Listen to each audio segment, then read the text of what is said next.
Hi, everyone. I'm David Yanez. I'm a new attorney with Julia's office, and I'm happy to be here with everyone. Welcome. Thanks. Great. Pleasure to meet you. And thank you, David, for introducing yourself. No worries.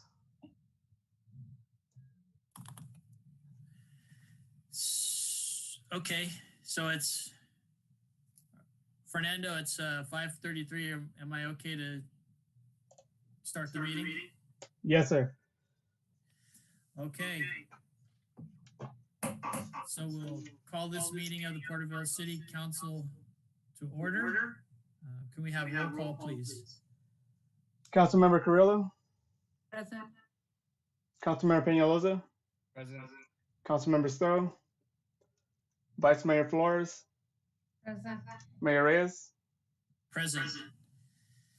Thank you. That brings us to oral communications, opportunity to address the City Council on any matter scheduled for closed session. Unless additional time is authorized by the council, all commentaries shall be limited to 3 minutes. Do we have any communication? Your Honor, no communications have come in for the closed session items this evening. There's Okay, nobody in the waiting room, Fernando. I would like to indicate that there is no one in the attendee waiting room for that. Okay, thank you. And City Manager, please proceed with reading the closed session items. Thank you, Your Honor. There are 5 items before the council in closed session this evening. The first is pursuant to Government Code Section 54956.8, comes real property negotiators property, 256 East Orchard Avenue, Porterville, California. Agency negotiator John Lawless and Jason Regnauer, negotiating party City of Porterville and Porterville Unified School District under negotiation terms and price. Item 2, Government Code Section 54957.6, comes labor negotiator, agency negotiator John Lawless and Patrice Hildreth, employee organizations, management and confidential series, and Porterville Peace Officers Association. Item 3, Government Code Section 54946.95, liability claim, claimant Vincent Adamo, agency claimed against City of Porterville. Item 4, Government Code Section 54946.9, subsection D, subsection 3, council legal counsel, anticipated litigation, significant exposure to litigation, 4 cases in which facts are not yet known to potential plaintiff. And item 5, Government Code Section 54946.9, subsection D, subsection 4, council legal counsel, anticipated litigation, initiation of litigation, 1 case. Staff's report. Okay, thank you. And at this point, we'll move into closed session and reconvene at 6:30. All right, everybody.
Hang on just one second here.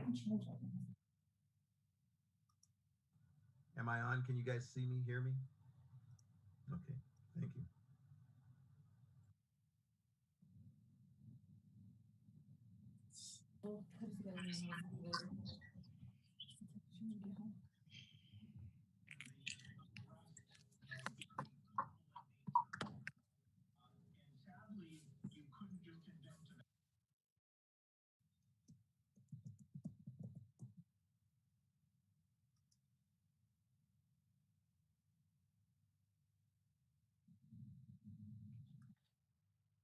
We're all back so we can reconvene from closed session.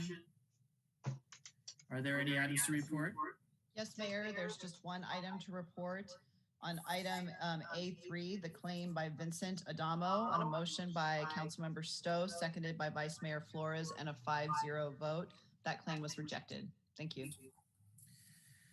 Okay, thank you. At this point, will you please all rise and join with me in the Pledge of Allegiance, led by Councilmember Peñalosa, and please remain standing for an invocation. Salute. Pledge. I pledge allegiance to the flag of the United States of America and to the republic for which it stands, one nation, under God, indivisible, with liberty and justice for all. Thank you. Is there anyone who would like to lead us in an invocation?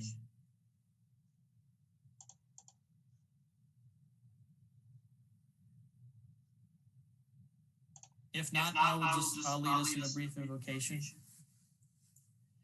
Heavenly Father, thank you for giving us this opportunity to gather here to represent the interests of the city of Porterville and its residents.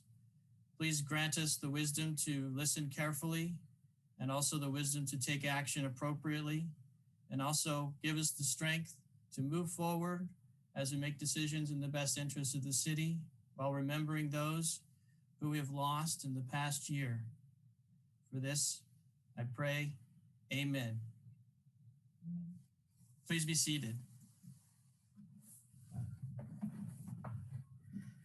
Okay, thank you for that. Up next, or up first, we have a presentation from the Porterville Chamber of Commerce quarterly report. Thank you, Your Honor. We have with us this evening Jessica Brackeen, the CEO for the Chamber of Commerce, providing the quarterly report for October through December 2020.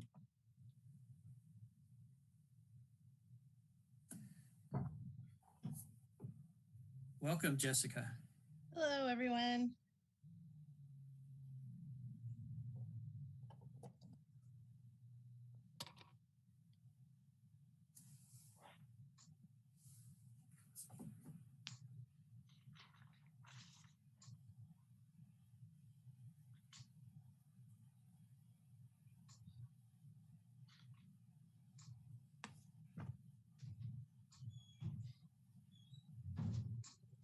All right.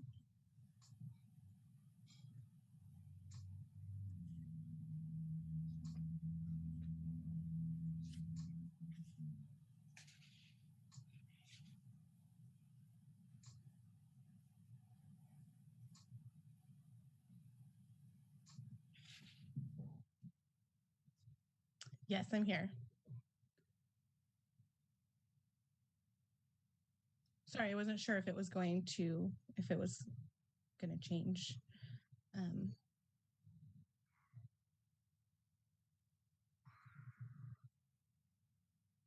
Okay, yeah. All right. Well, thank you so much for having me. And I'm here just to talk about what we've been working on here at the Chamber. Can you move to the next slide, please? All right, so we have just continued to communicate with local businesses and help share important information from the city. The Chamber has partnered with the county to help get vaccine info out to our businesses and help set up events. So our large employers can hopefully set up these vaccination events at their place of business if that would make things easier for them. So we have been working on that. I have also been really trying to focus on our governmental affairs meetings and just trying to get more interaction. Can we go back to slide 2?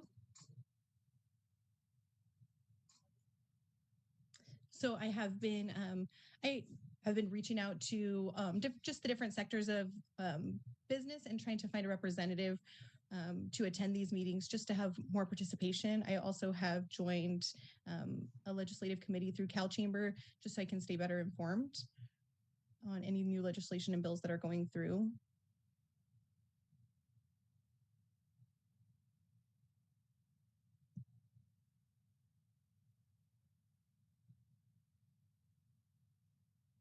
Can we go to slide 2?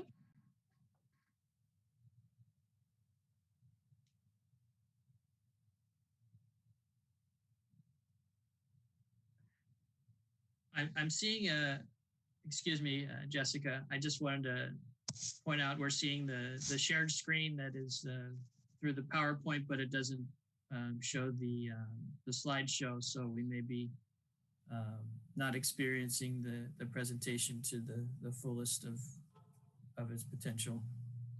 Okay, can we move to the second slide?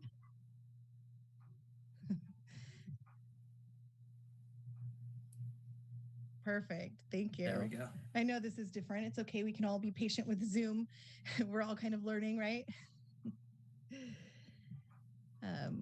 So we have continued our virtual networking mixers. We've called it iConnect. We've had really good participation, anywhere between 25 and 40 members in attendance each time that we've done the iConnect. As of October, when we last reported, the Chamber had 3,778 followers on Facebook. And as of January 12th, now we have 4,135 followers. So I'm really excited. We have, that's quite an increase. And so we do have a stronger social media presence. And that's something that has been something we've been trying to really work on. We did help a multitude of businesses apply for the California Relief Grant, as well as other small grants that have come available. We helped, I'm guessing, right over about 100 businesses obtain funding throughout these programs in the past year. We also had a blood drive in December that we had 58 different donations from here in the community. Next slide, please. Perfect. So this is just the screen from our iConnect in November. So that was hosted by Hanson Travel. And then we did Building Better Connections was our theme of our December iConnect. And it was just to kind of help people get out of their comfort zone. Can we go to the next slide, please? Thank you. Something else we did this year to really try to encourage people to shop safely but still shop local was we created an event we called a couch shopping party, where we kind of, we went on live on Zoom. We had 6 different vendors, 5 restaurants that all either sold their wares via Zoom. So they showed kind of on the camera, like what they had for sale in their store. They might have had some specials running. We did gift certificates from our restaurants, $25 gift certificates for $20. And I think it was really successful. We had 50 tickets available.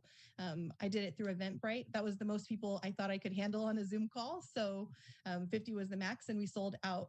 Well, they were free, but we claimed, all of them were claimed. So that was really exciting.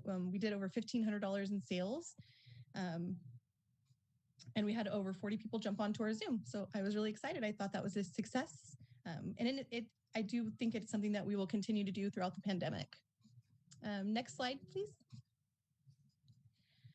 We did have our State of the City, our first Friday coffee, which we had a presentation from then Mayor Flores highlighting all the projects and the works that the city has done.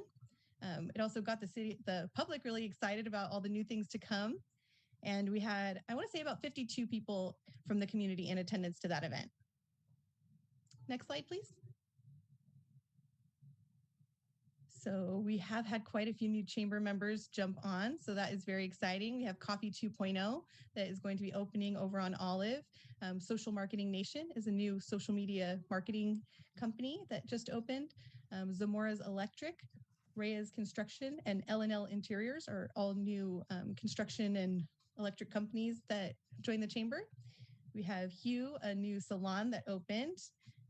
Beaver's Tree Yard Service, and Mona Lisa Doula and Childbirth Educator. We also just welcomed Valley Strong Credit Union to the chamber, so we are very excited about that. Next slide, please. Perfect. So this picture is from our #lead. It is a program through CSET that is meant to help guide our future leaders. I was one of the speakers for their leadership conferences that they have.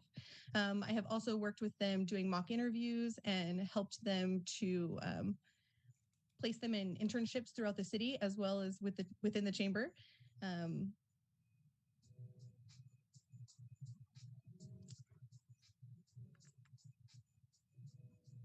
I think that is it. Can I go to the next slide, please? So these are some things that are just in the works right now that I've been working on. I've partnered with the Pathway program to do a business spotlight program. So it's the Multimedia and Technology Pathway. They are going to partner together to start doing graphic design and video production for all of our local businesses and nonprofits. So I'm really excited about that. I feel like it's going to be a really good partnership to help our youth because there's a big need for internship hours right now with all of their schooling being via Zoom. So I thought this was a really great opportunity. We're also working on trying to bring a pop-up drive-in to Porterville, and that is something that the Pathway program is going to be assisting us with. So they will be helping us. Well, not only will be showing the commercials for the businesses and the nonprofits, the little videos, we'll be able to showcase their work, but we will also be able to actually have them running the event. So they might be DJing the event. They might be behind the scenes actually running the movies. They have been helping us with all the copyright information. So they are really excited to jump into that. We also have been working on partnering with them, a different pathway to do the planters in the Paseo in between Main Street and the city parking lot. So we're going to try to do at least 2 of the planters with native vegetation to really just encourage people in the area to be able to plant things that are native because they're a lot easier to take care of and they're still very beautiful. Could we go to the next slide, please?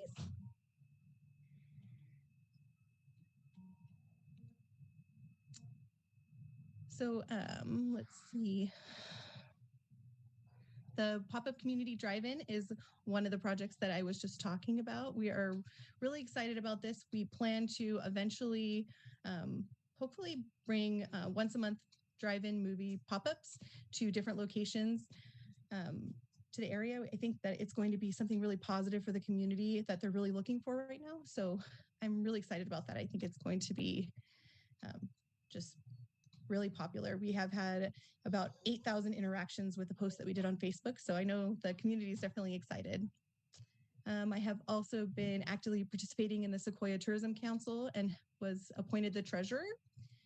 I have been working to provide content to the Sequoia Tourism Guide, as well as actively participated in different ways to drive tourism to the area. I've done multiple magazine and radio interviews and represented our area at travel shows as well. And I have been active in the Mighty 190 marketing by helping to provide content for the new website that we just launched. I actually also just joined the Link Committee as well as the Tulare Kings Homeless Association to help and assist in issues with the homeless in our community. Next slide, please. This is the ad that we put in the Sequoia Tourism Guide. Just thought I would show it to you guys. I thought it came out really nice. Next slide, please. All right, and that wraps it up. Thank you so much.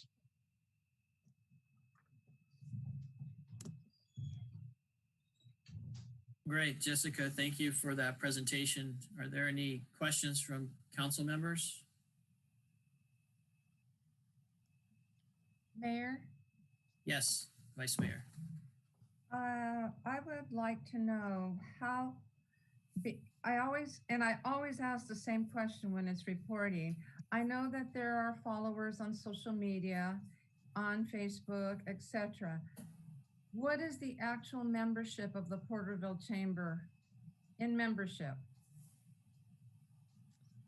Currently, we have 412 members. Is that an increase or decrease, or how far, in which direction, and what percentage? When I started at the chamber, we had, I want to say, 404 members, but we have had just adjustments of some people just kind of getting the books back to where they need to be, I guess. I would say it's definitely an increase of at least 8 new members in the last 6 months. Okay.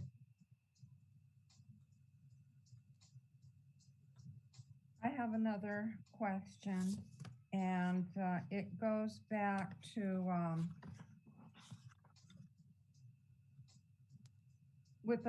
I'm going to highlight on it, and it was mentioned in the slideshow presentation with #lead. And are all these students that participated, are they students from Porterville, or were they a broader base component? Since CSET, I believe it's CSET is a larger aspect of a nonprofit. Yes. Well, there was 2 different groups. So I spoke to children or the youth from all over the county. The second group, though, was all from the Porterville and Lindsay area. It appears that this would be a leadership group, and I can appreciate and can attest that any type of an internship program, especially in the business aspect, is important. And I believe there are other organizations that are involved in doing a similarity in Porterville to this regard through the pathways, because there are people that volunteer to serve on interview panels as such. And I'm just bringing that to the forefront. I can appreciate the PowerPoint presentation, and I know that through COVID, there have been a lot of stresses. However, the city of Porterville makes a $35,000 investment in the Porterville Chamber of Commerce. And while I am very appreciative of the PowerPoint presentation, the last time we received a profit and loss statement and with regard to where the funds are allocated has been a while. And I'm wondering if that's something you can provide us as a council to that regard.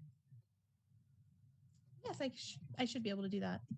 Because I don't know, I could be a standalone. I don't know if the other council members would have the same concern, but we do make an investment of $35,000. And while the aspect is a lot of social media trending, that has changed quite a bit over the years. And I would like to see where the allocations are made. I'm looking at the last profit and loss statement that was provided to us was back in May of 2020. And the balance sheet, I'm looking at it as of June of 2020.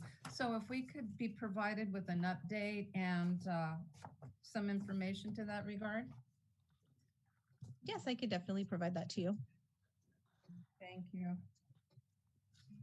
Any other questions from council members? I have a couple. This is Kelly. Hi, Kelly. Hi. So good to meet you virtually, I guess. Thank you for the presentation. I do have an interest in what the chamber's doing.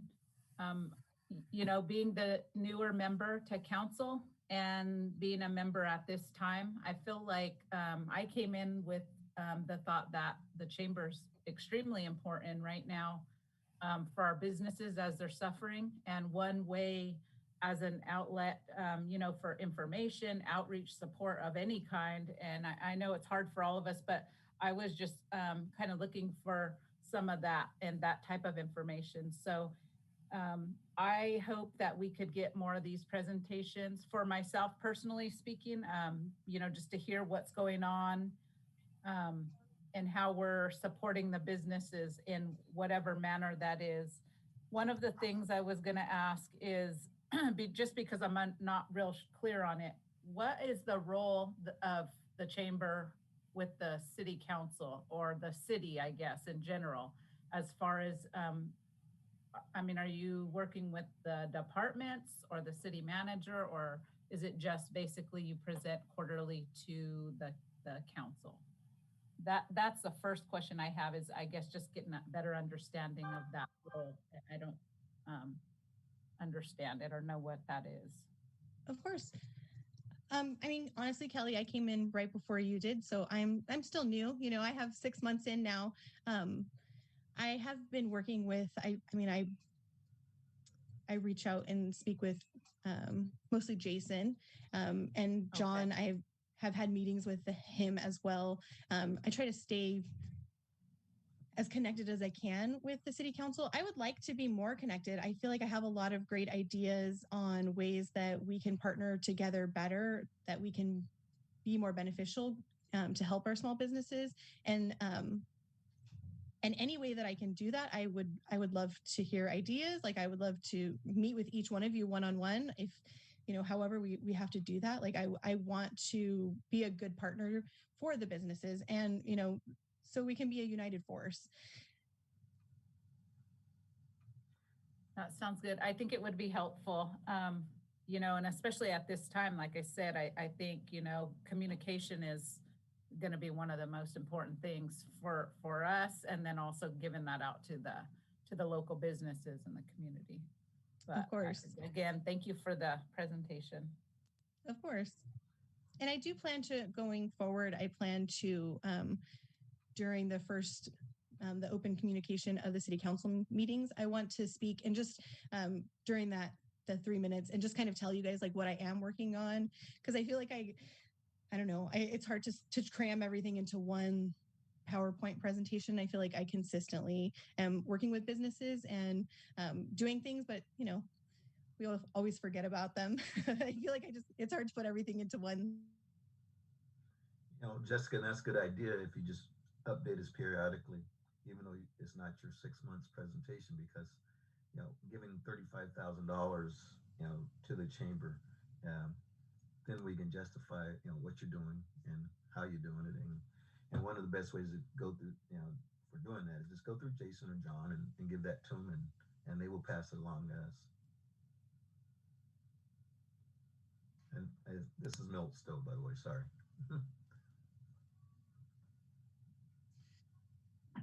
Thank you. Councilmember Peñalosa, do you have any questions? Or are you? No, just wanted to say I appreciate Jessica's presentation. Nice to see the updates that are happening. Yeah, so I look forward to what the vice mayor suggested is, I think I haven't seen one either of the profit or loss. So it'd be nice to just see where the chamber is at financially, since we are making a contribution, a yearly contribution of $35,000. So yeah, that's pretty much it, Mayor. Thank you. Okay, thank you. And thank you, Jessica, for bringing this presentation. And we look forward to future presentations and some of the ideas that you have going forward. So thank you. Okay, and that concludes our presentations for the evening. Now we move into oral communications. This is the opportunity to address the council on any matter of interest, whether on the agenda or not. Please address all items not scheduled for public hearing at this time. Unless additional time is authorized by the council, all commentary shall be limited to 3 minutes. Clerk, did we have anybody that was eager to contribute communications, either electronically or virtually?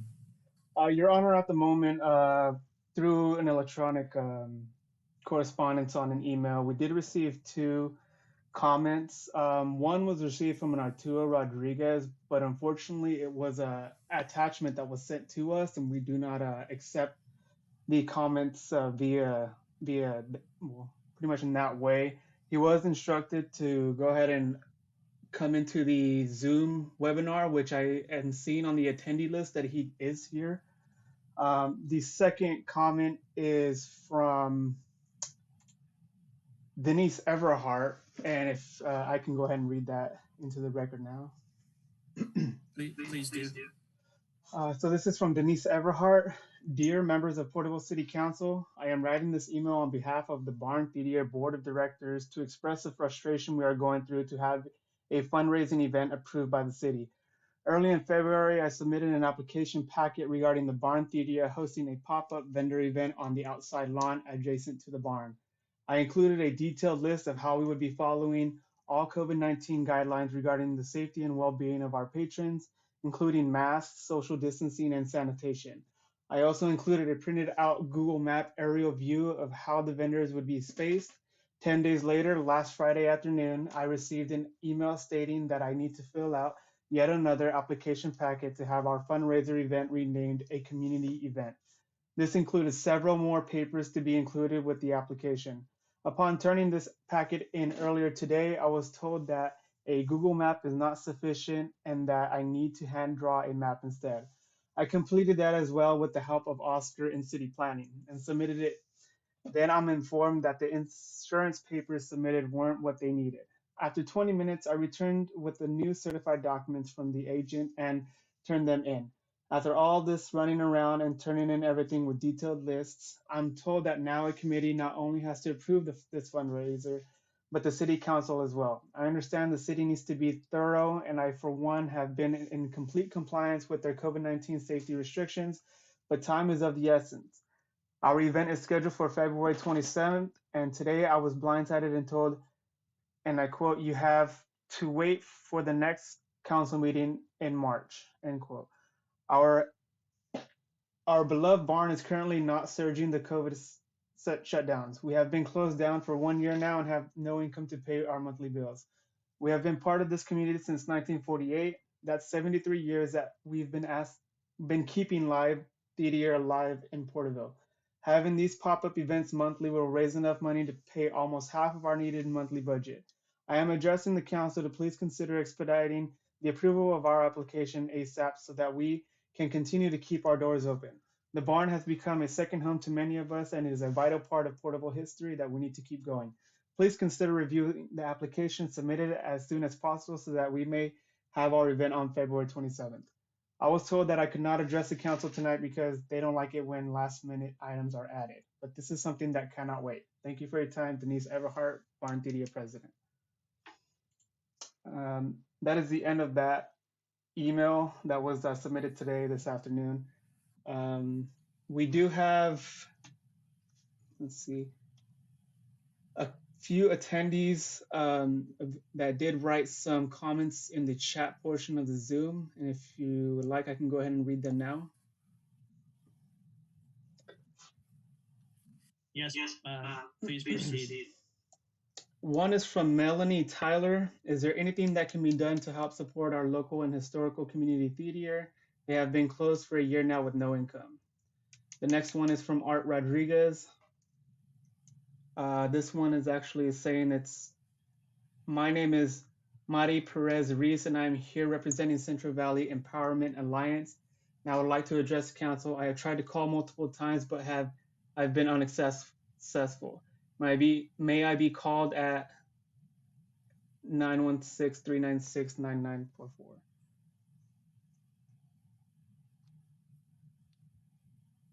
The chat can keep going, Your Honor, but if they would like to go ahead and raise their hand, they can be let in to the Zoom webinar to speak if they'd like to. Fernando, there is somebody with their hand raised already. Okay. Mr. Rodriguez's hand is raised in the attendees.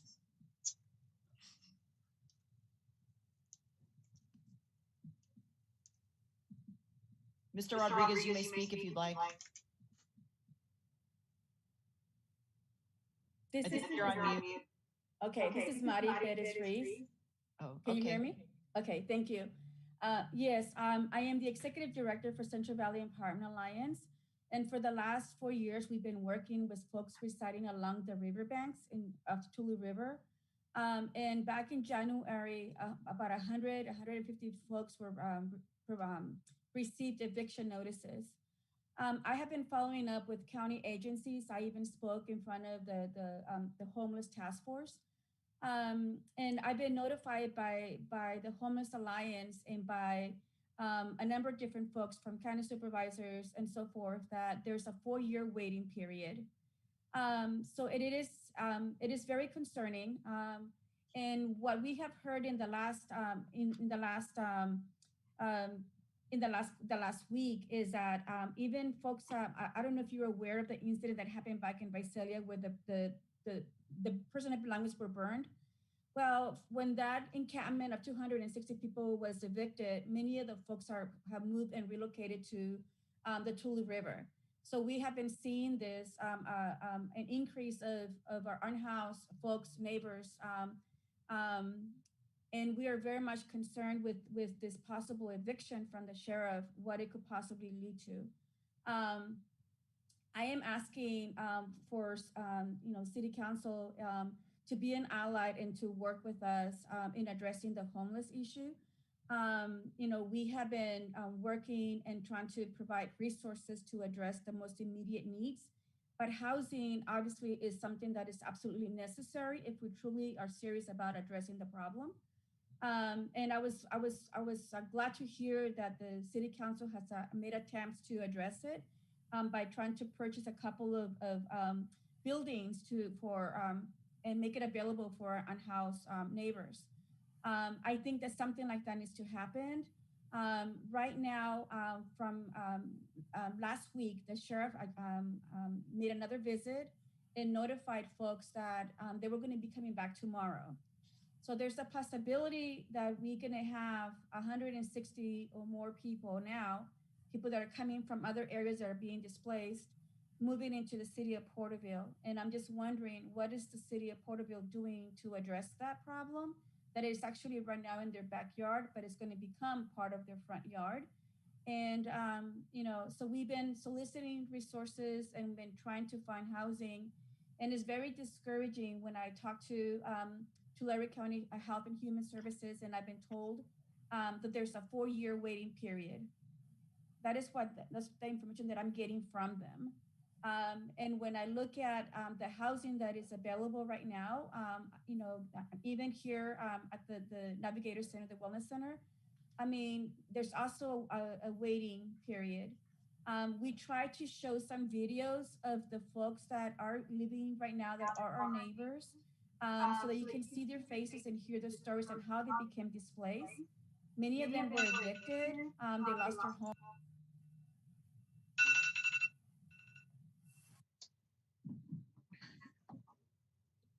Okay, it looks like that could be the 3 minutes. That is correct. Okay, and Let me ask this. Do you want, you can allow her like a few seconds to wrap up since she probably didn't realize that was going to go off. Sure. Council, is there consensus to allow 30 more seconds? Yes. Yeah, please wrap up your comments. She has to be unmuted. Hold on one second. Yeah, we'll go ahead and have you unmuted. Okay. Okay. Can you hear me now?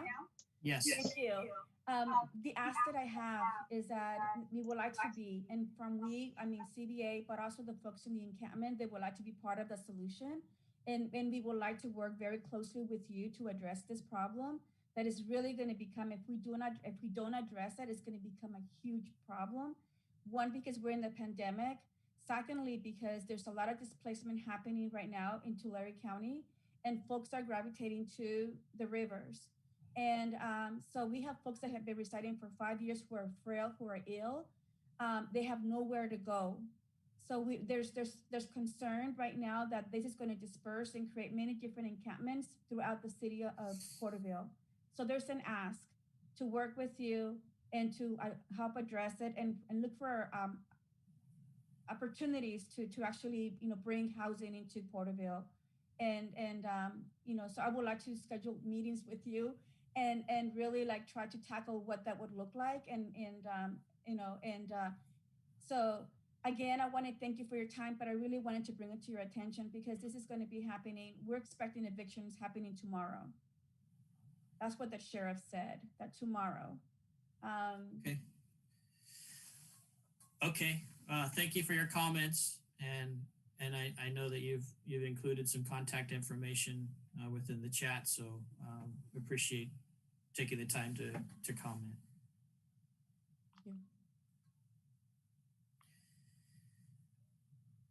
Are there any other? I see one other hand raised within the attendee room.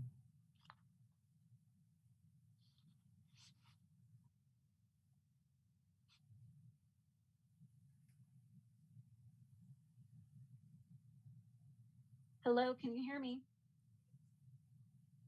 Yes. Yes. Hello, council. Thank you for allowing me this time. My name is Denise Everhart, and I am the president of the Barn Theater here in Porterville. I earlier sent in an email which was read regarding our status and regarding our financial status. And the reason that I sent this email in is because we've been trying to have a pop-up fundraiser where you have multiple vendors come in and sell their goods. And during this, they're going to be donating a percentage to the barn. And that is how we're hoping to be able to meet some of our monthly bills. So at this time, we've been closed due to COVID for a year now, and we are suffering financially. And having this pop up on a regular basis is going to be a very big event for us. It's going to mean we will be able to start pedaling our way back out from where we've been. And with the way things are going, it's going to be another minimum of 6 months before we'll even be able to consider opening again. So I turned in all the packets that were required to get the correct permits and all of that. It took almost 10 days when I finally received back that I had to fill out yet another packet because now it had to become a community event.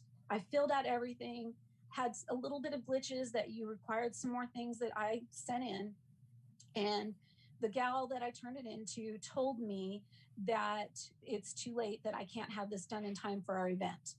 And I am asking with the utmost respect that you take into consideration expediting this request from the Barn Theater. We desperately need to start getting our money coming in so that we can open our doors to provide for this community what we've been providing for 73 years. So please take that into consideration. And I thank you for your time. Okay. Yes, and thank you for your comments. Clerk, are there any more either electronic comments or I don't see any more raised hands? No, Your Honor, that'll conclude that, the comments. Your Honor, we do have one. It came in yesterday, and I'll go ahead and read it. It came in via email, and it is anonymous. To whom it may concern, I remember this chilly evening all too clearly. What was to be a quick visit to Rite Aid turned into a horrific nightmare for many. As I exited my car, I could see people flocking down Hockett Street toward the library parking lot. I followed with curiosity. As I got closer, I began to see our Porterville Public Library consumed in flames. All I could think about were the librarians that dedicated so many hours, so many days, years, and decades to this library, to our city, and to our families. My heart went out to them. Their hard work was dissolving before their presence. Part of my own childhood history was fading away before my eyes. As I stood there watching this building cave in, near me were two women emotionally falling apart. The more I listened, the more I gathered that they were librarians or families of. In tears, they discussed the initial moments of when the fire broke out. In seconds, on February 18th, 2020, the Porterville Public Library caught on fire. The fire engulfed the historical city building and all of its historical contents without concern of what or whom was in its path. If it wasn't for the quick thinking, unselfish, and heroic actions of our librarians working this day, many more families and library goers would have been impacted negatively on this dreadful day.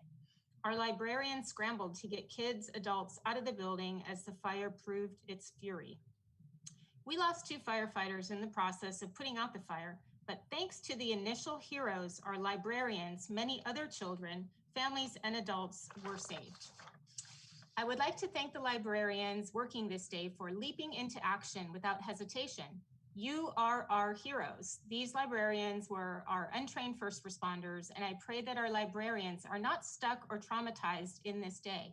I pray that they remember how many they saved selfishly and that they sacrificed for the safety of others.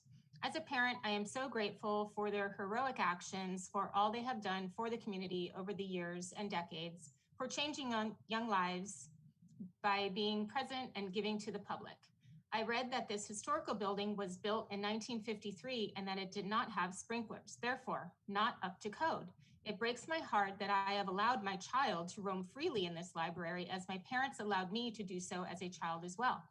I hope that we have recognized and honored our heroes, our librarians that were inside working this horrific day and helped save many lives. They too need a moment to breathe and a huge show of gratitude, respectfully. Okay, thank you for that unique perspective. We can move into, are there any more comments? That concludes the comments. Okay, and that concludes oral communications. At this point, we can move into the AB 1234 reports. This is a time for all AB 1234 reports required pursuant to Government Code 53232.3. Several reports. The first one up is Local Initiatives Navigation Center Committee, the LINC Committee, meeting on February 3rd. Who will give the report for this? Mayor? Yes.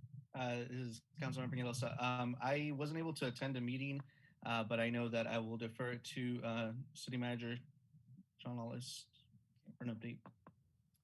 Your Honor, I was able to attend the meeting, as did Claudia Calderon and a couple of other members of community development staff that are involved in, have been involved in the LINC Committee. The LINC Committee had its first meeting after the holidays and spent a good part of that kind of getting caught up to where the COVID regulations were. There had been a waiver that had been granted through KTHA so that there would not be a homeless count that was would be done this year given the COVID environment that was in. And so essentially a housing count was going to be done, which is a mechanism to look at those that are housed as a representative sample. But unfortunately, due to COVID, there was not going to be an unhoused count as had been done in prior years. After that, there was a discussion about the LINC Committee, and as a more favorable COVID environment occurs, that how the supportive services that are provided through the Navigation Center could be accomplished. And various subcommittees that would be formed. And that was one of the takeaways, was for the LINC Committee to think about the different subcommittees that could be formed that would work on specific areas, where one would be looking at soliciting donations for those receiving services from the shelter. One would be securing services, but those different tasks would be meted out. And so as I shared, this is a working committee. And so looking at how these Project Homeless Connect, kind of mini Project Homeless Connect, which was once a year, would be happening at least on a monthly basis. But again, as I shared, that would be once COVID regulations would allow that. The Navigation Center currently has a COVID restriction on it, where as the council is aware, it is not able to even house the full 30 that it was intended to, which right now is at 2/3 capacity. And has had to deal with some COVID incidents on site and how to remedy that. So they are looking to have regular meetings at the first of every month, and on Wednesdays at 3 o'clock. So that was essentially the report. Claudia Calderon did provide a report to the group of services that have been provided, how many people have been served, meals and things of that nature. So happy to answer any questions the council may have. Council members, any questions? No? Okay. Thank you for that report. The next is the Eastern Tule Groundwater Sustainability Agency meeting of February 4th. I was unable to attend that meeting, but look forward to Mr. Michael Knight leading us in the presentation of the occurrences that day. As we've been discussing, the meetings have been directed towards establishing understanding amongst the community of the precipitation and updating the consumptive use. So during the meeting, we handled normal business, addressed minutes from the last meeting, and took action on securing financial services for accounting, and then addressed a lot of the outreach efforts. So discussing the activities amongst the executive committee and stakeholder committee of the upcoming 218 process on groundwater extractions and addressing the limits of that extraction and how the precipitation is going to be calculated into available safe yield. So the ongoing discussion is still continuing, getting the information out in regards to Fort Creeks. They are the consultant on board for the Eastern Tule GSA, addressing the accounting and invoicing for all the APNs in this management area.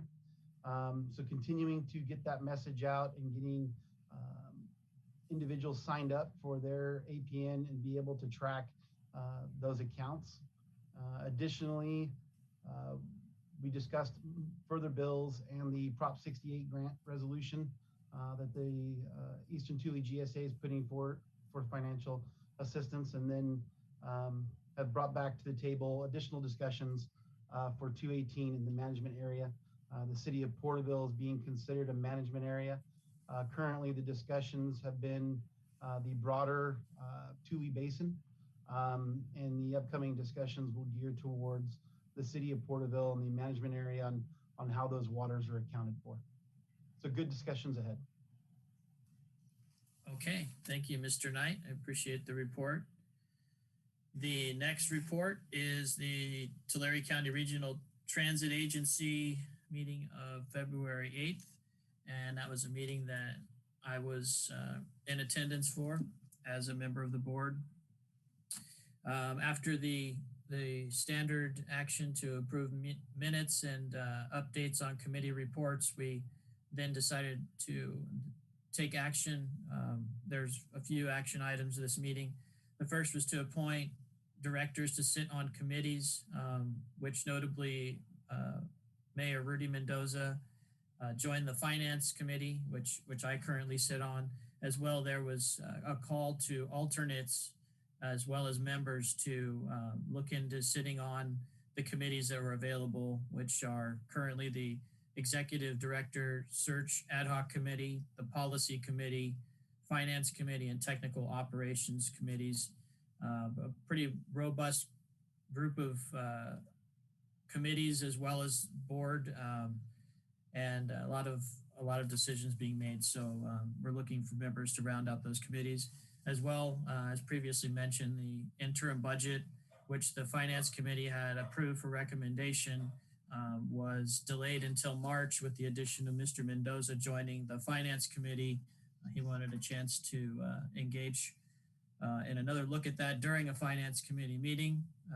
We did, however, approve the drug and alcohol policy, which I believe I had mentioned in a previous report for that committee on policy. As well, the board took action to approve a fare change for Tulare County Area Transit, a grant-funded fare subsidy for riders 18 years of age or younger. So that was approved, and that is a grant-funded program. And as that rolls out, I'll be able to give some more information on that. But definitely looking at increasing access, especially to those who are under the age of 18. there wasn't some additional discussion about the potential of free fares in the future, but there's a lot of dialogue that needs to be hashed out in order to reach that point. So that concludes the action items for that meeting. The next meeting or the next report would be the Tulare County Water Commission on February 8th, and that would be the Vice Mayor. Thank you, Mayor. It pleases me to give the highlights of the Water Commission meeting, which was on Monday, February the 8th. The minutes of October the 13th of 2020 were approved. We had not met since then. Many of you know the alignments of the Bryant-Kern Canal. Mr. Johnny Emerald did provide us with an update. He highlighted on when the Joint Powers Authority was formed as a successor to the Bryant Water Users Authority. The operation, the maintenance, the Bryant-Kern Canal on behalf of the numerous water agencies, such as the contractors that take water off the canal. The goal is to provide dependable, sustainable water from Millerton Reservoir to Bryant contractors. Right now, it delivers to over 1 million acres of irrigable farmland, more than 30 irrigation and water districts and cities, and 15,000 family farms. It represents Bryant contractors on federal and state policy, political and operational decisions that could affect the Bryant Division's water supply. Note a comment with regard that water has become very political. The entire Middle Reach project is from Fifth Avenue to Lake Woolooms, 20 miles of new canal, 15 new roadway siphons, 11 miles of canal lining raised. Phase 1 of the project, a total of 10 miles of new canal with 7 new roadway siphons. The design itself is completed. He spoke of the relationship working with the county. The Bryant-Kern Canal repairs received $206 million in 2021 for federal appropriations. The project is on schedule. In February, well, this month, it's out to bid of this year. In May of 2021, they're looking to issue the construction contract award. Once they break ground in the summer, once it started, it will take 3.5 years to complete. There was a small domestic water tank program update, but I'm going to go straight into the Water Commission priority issues that were approved. The consolidating small water and sewer systems, streamlining the process for local entity formation for water and sewer systems, funding for septic tank consolidation not tied to sea level rise, funding for ongoing operation and maintenance, funding for extension of service to properties with private domestic wells, and funding to address subsidence effects in Tulare County, funding for the Bryant-Kern Canal fix, the implementation of SGMA, forest management funding and legislation, the water bond with regard to wastewater funding, and a TUMI certification for point of use, point of entry devices, and regular meetings of the Water Legislation Subcommittee, and to support legislation for emergency funding for sewer emergencies.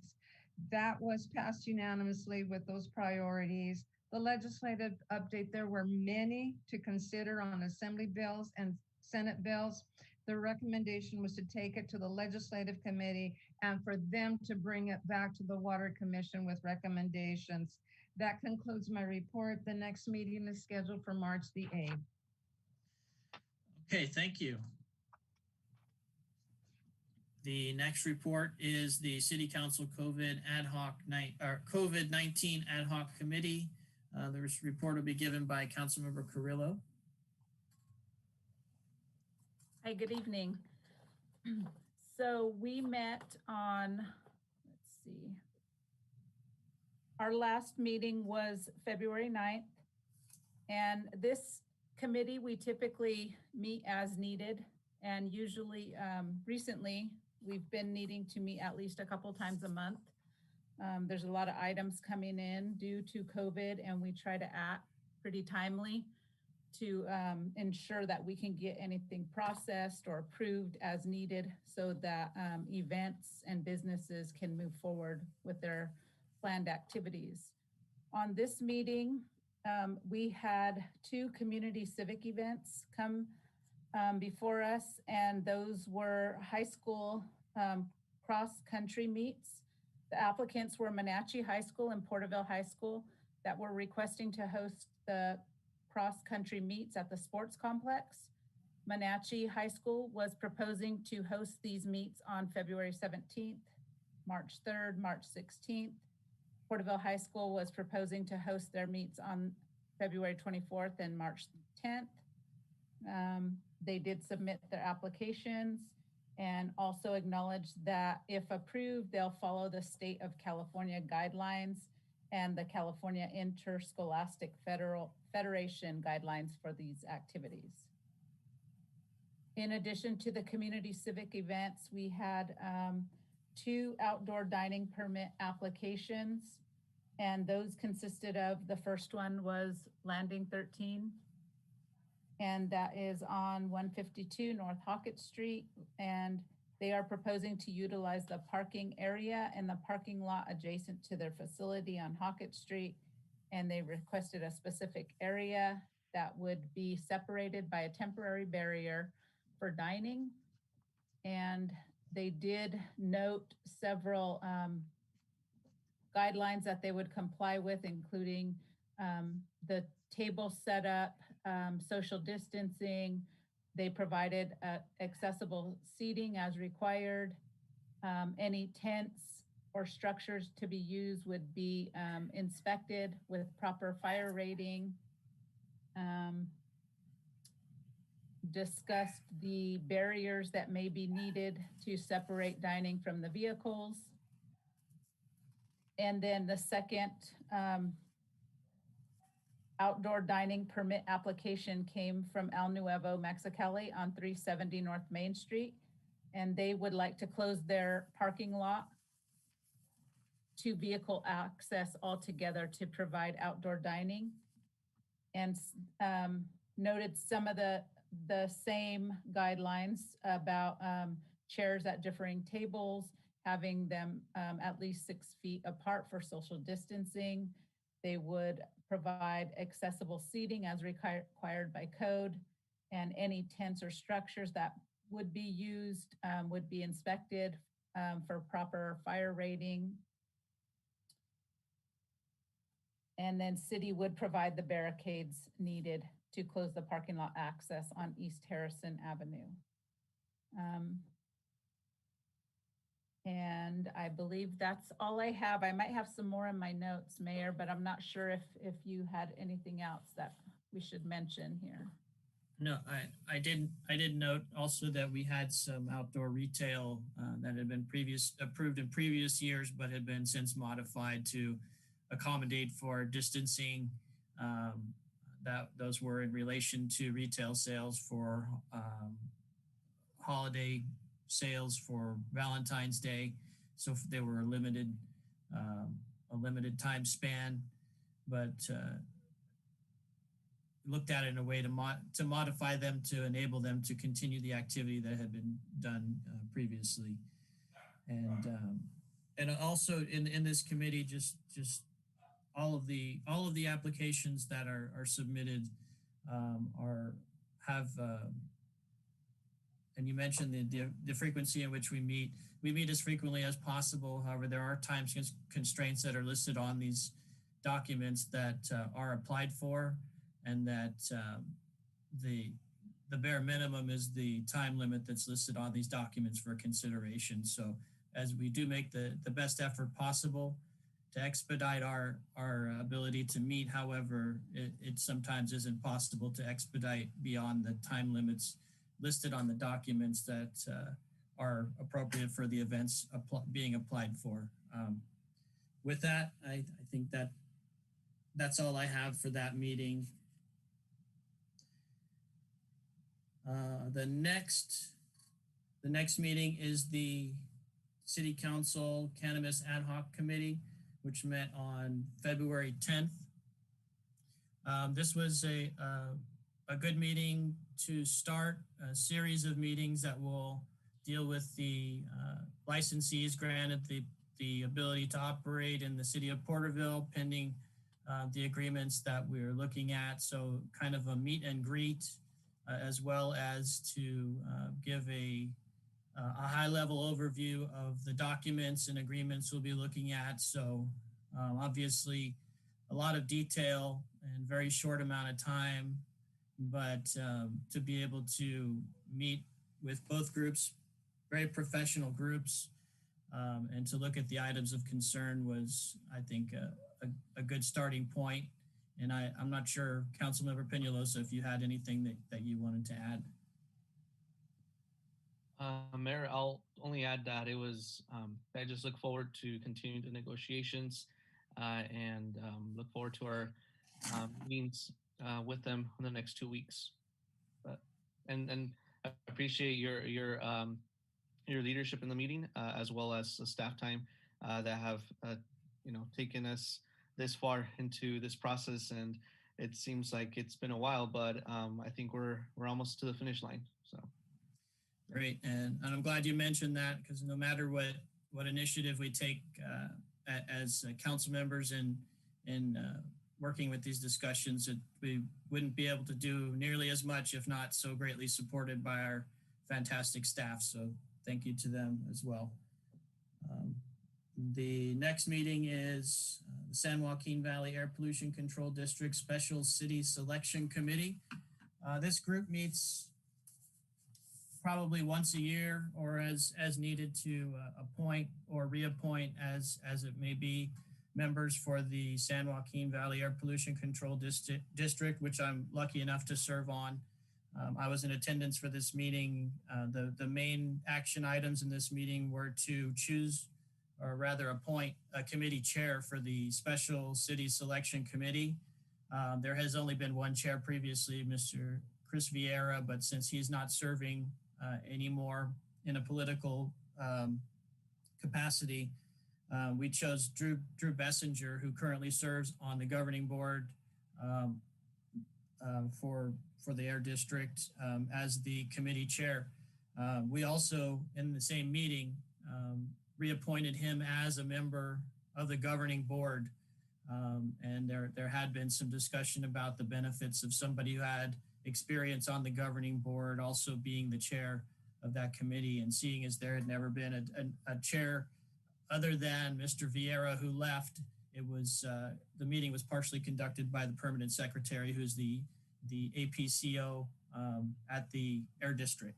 Also, another appointee to the governing board was Deborah Lewis, who serves on the council for Los Banos in Merced County. So it'll be nice and interesting to have a perspective from Los Banos, who there is a lot of traffic to and from our area from there. So it'll be nice to have someone from a small city, but has the perspective of that area. So that concludes my report for the Special City Selection Committee.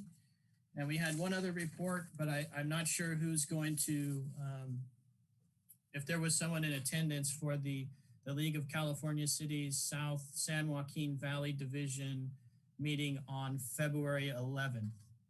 I had the city selection committee was running at that same time, so I was not able to attend, but I just wanted to make sure if any of us were in attendance to report out. Mayor, I was not in attendance. Okay. Neither was I, Mayor. Okay. I was not able to as well. Okay, and I'm sure we'll see a communication that details that, but I just wanted to give an opportunity. So that wraps up the AB 1234 reports section of our agenda. We move into reports.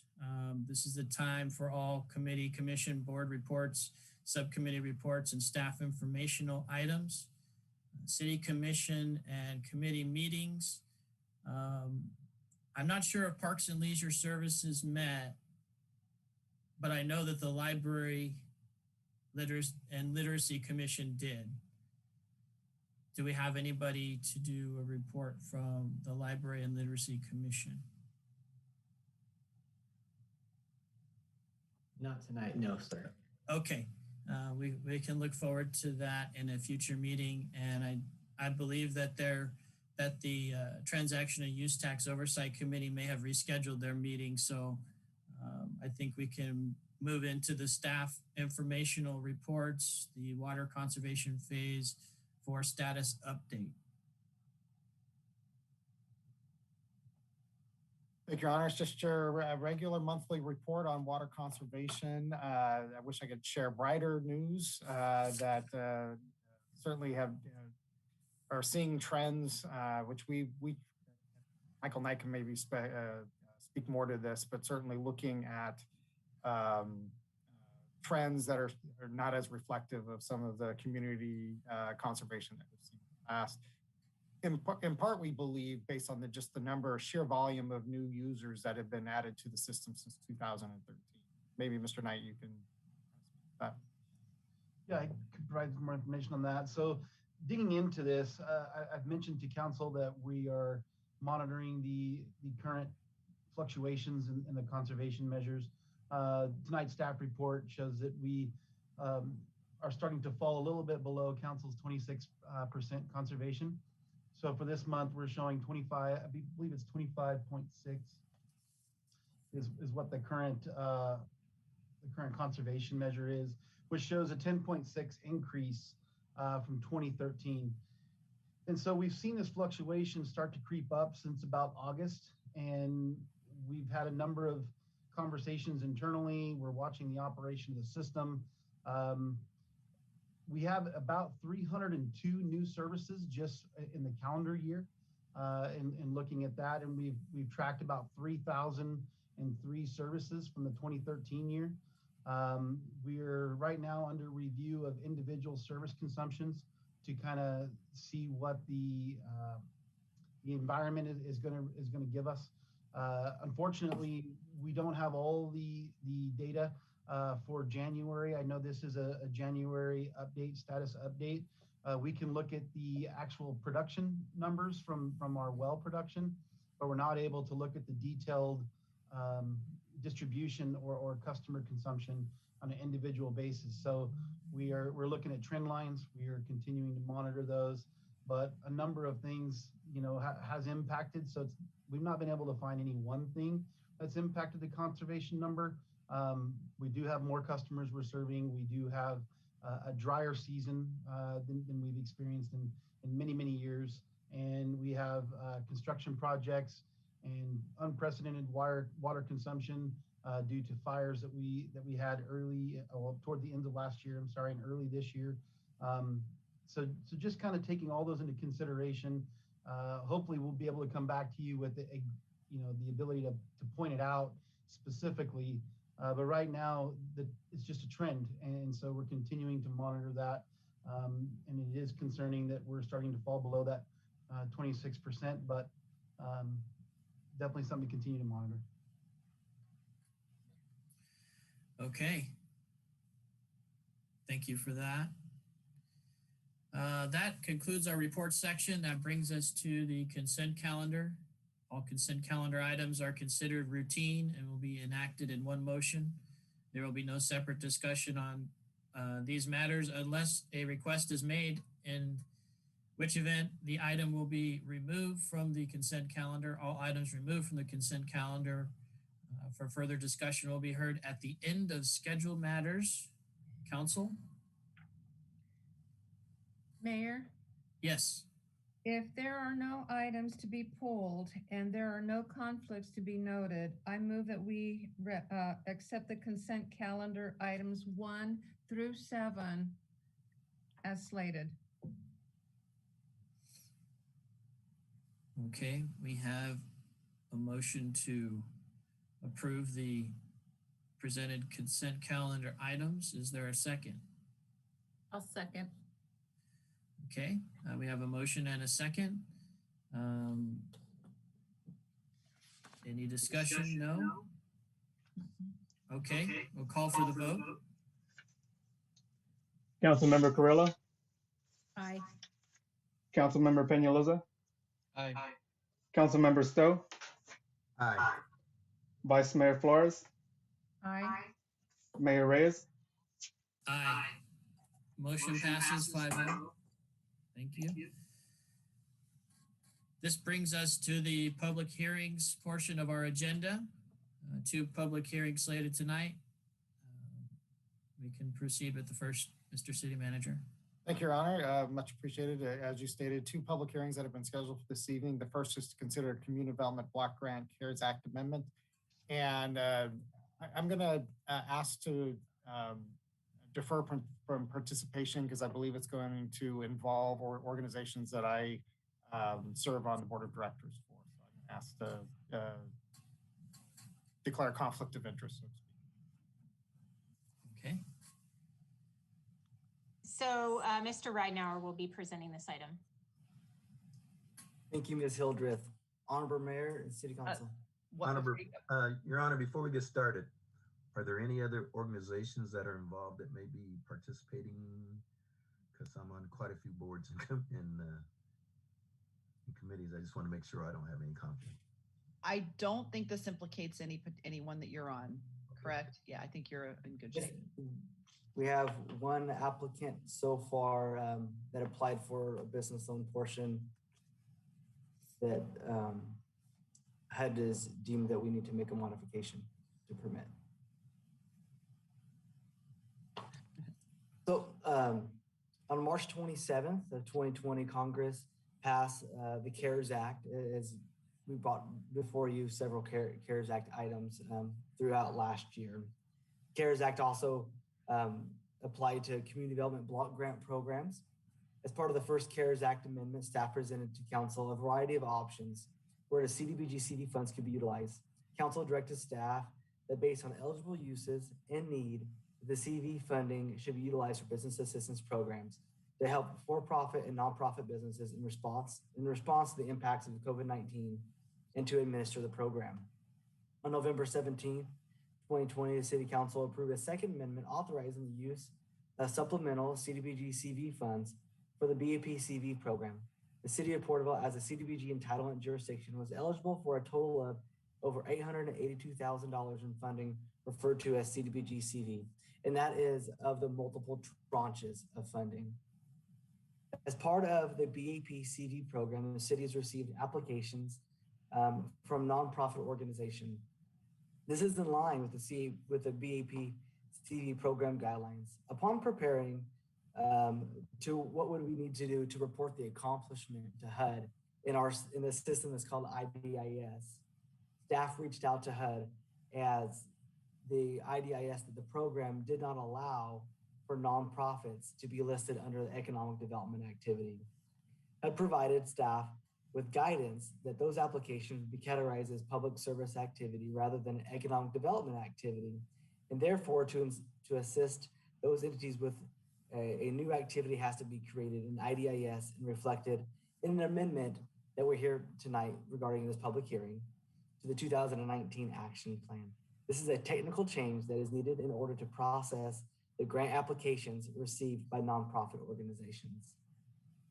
A third amendment to the 2015 consolidated plan, also referred to as a CON plan, and 2019 annual action plan is needed in order to allow the city to reallocate CDBG CV funds currently allocated CV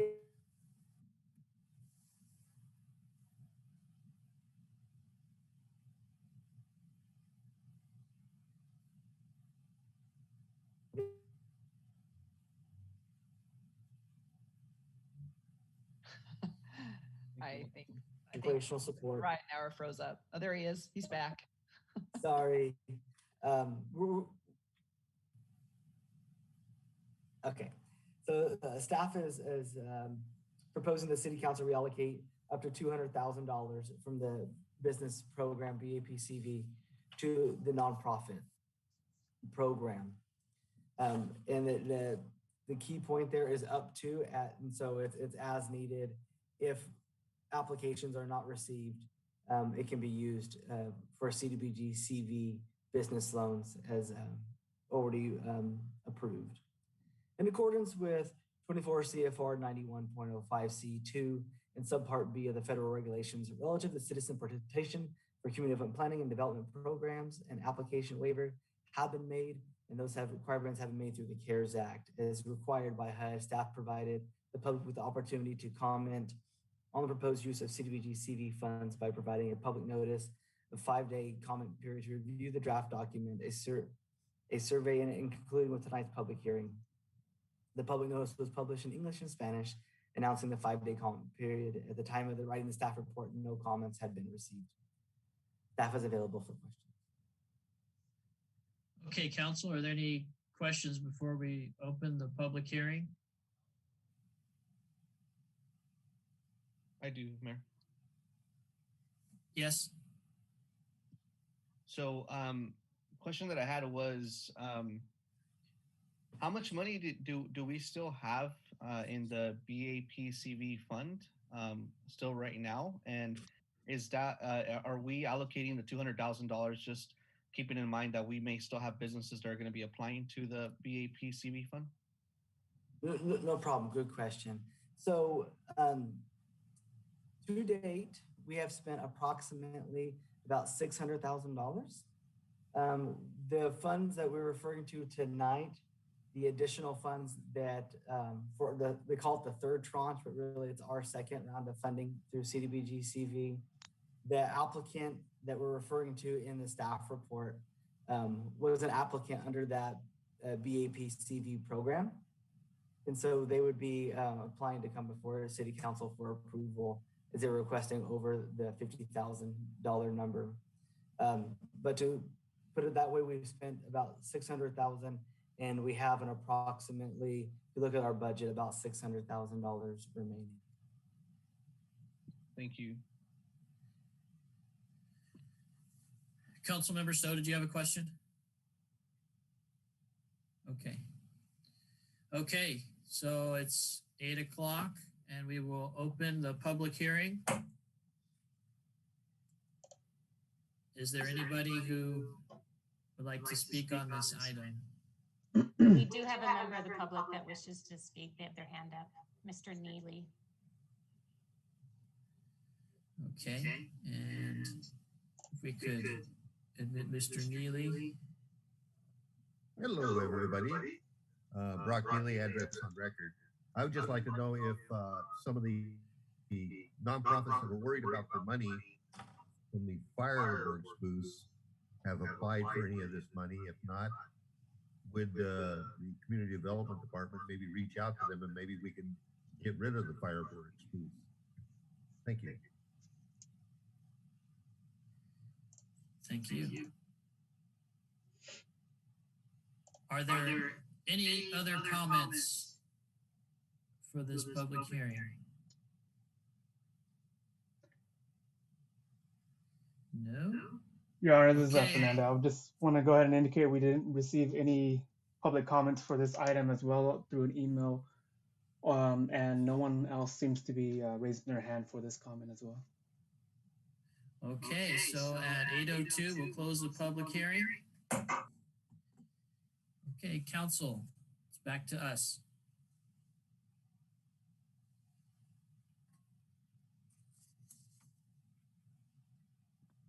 Mayor. Yes, Councilmember Peñalosa. I was curious to know, are we expected to receive another round of funding by any chance to support businesses or nonprofits in the future? I'm just curious to know. So we're currently awaiting the final approval to get the funds to actually execute. With the continued negotiations in DC, I would imagine that there will be additional allocations that will come forth for business assistance. Not positive if it'll come through CDBG or if it'll come through other agencies, but I do foresee that there will be additional financial assistance available. Don't know what form that will look like as it continues to evolve, but I do believe from what I've read that there will probably be more in the pipeline. All right, thank you. Yeah, I'm in full favor of having to change the use, the relocation use for the 200,000. And if we do have more funding coming our way, hopefully that we can then set up this this designation to continue to support the nonprofits that like today we had a nonprofit that came by to talk about their financial situation.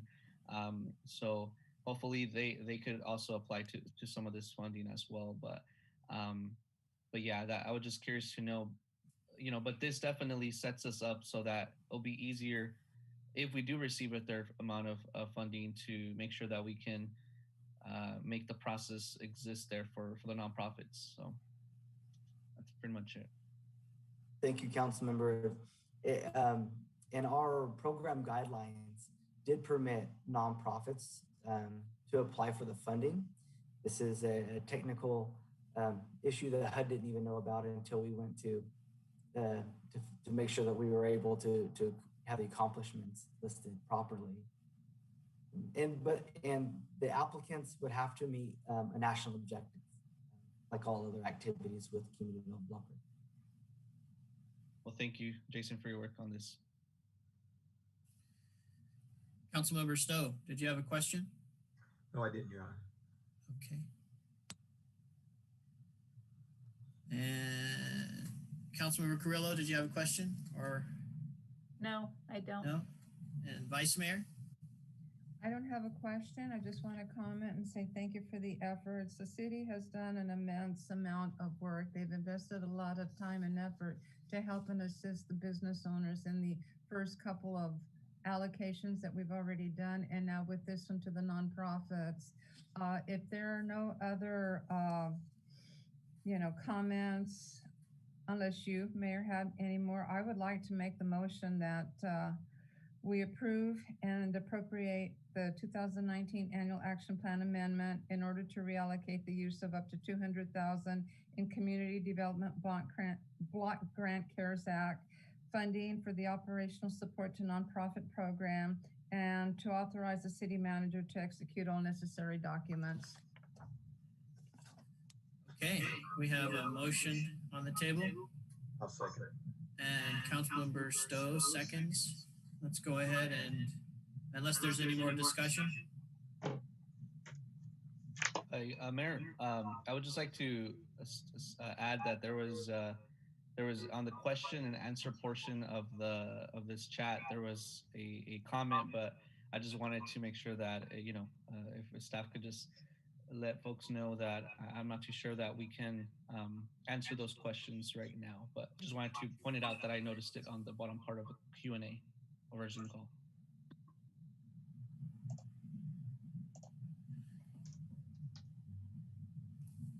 And thank you for pointing that out.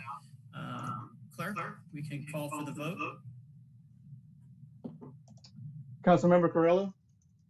Aye. Councilmember Peñalosa? Aye.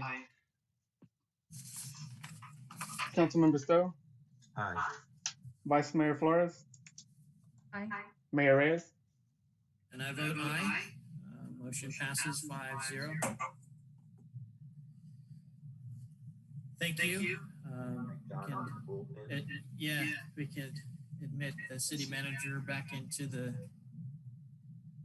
meeting. I've let him know that we're done.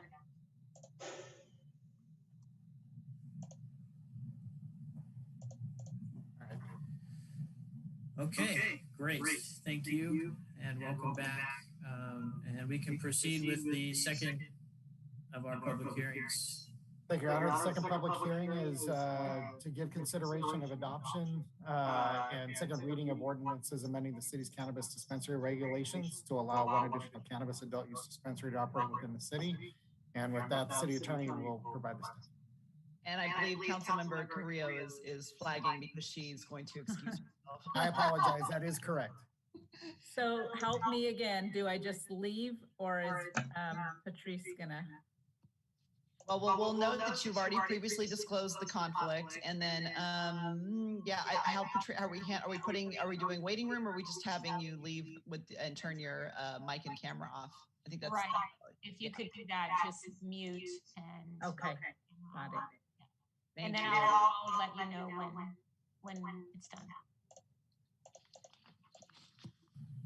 Great, thank you, Mr. Lawless, Mayor, members of council.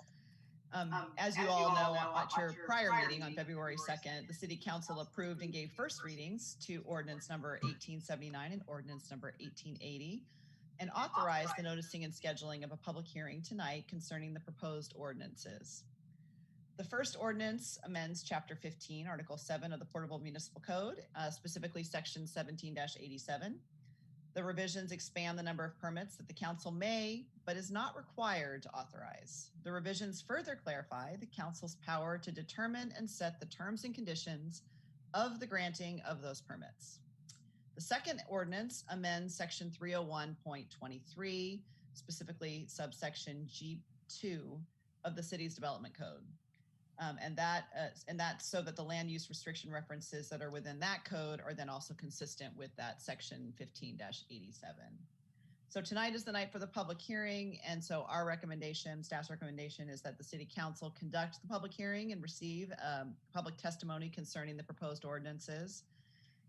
Adopt and give second reading to ordinance number 1879, an ordinance of the City Council of the City of Porterville amending Chapter 15, Article 7 of the Porterville Municipal Code, cannabis dispensaries, allowing one additional cannabis adult use dispensary business, read by title only, waive further reading, and order said ordinance to print, and to also adopt and give second reading to ordinance number 1880, an ordinance of the City Council of the City of Porterville amending Chapter 21, Development Code Series 300, Section 30123 of the Porterville Municipal Code concerning cannabis land uses and commercial cannabis activities. Read that one by title only and waive further reading and order that ordinance to print. If you guys have any questions, I'm available. Thank you. Okay, council, are there any questions before we open the public hearing? Okay, seeing none, we'll open the public hearing at 8:10 p.m. Is there anyone that wishes to speak on this item?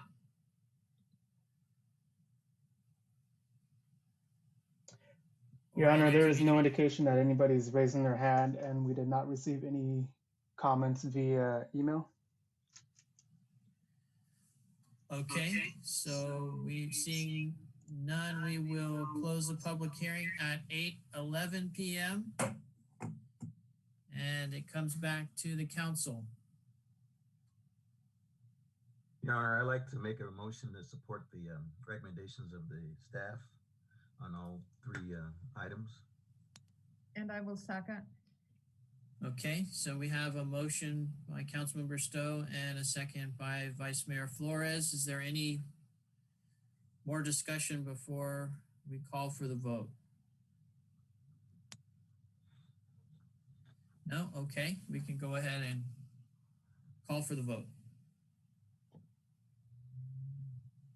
Councilmember Peñalosa? Aye. Councilmember Stowe? No. Vice Mayor Flores? Aye. Mayor Reyes? Aye. Motion passes 3-1 with one abstention. I think you can go ahead and call my readings of the ordinances by title only your readings. So you're Okay, good. I was gonna ask that. I was ready to go.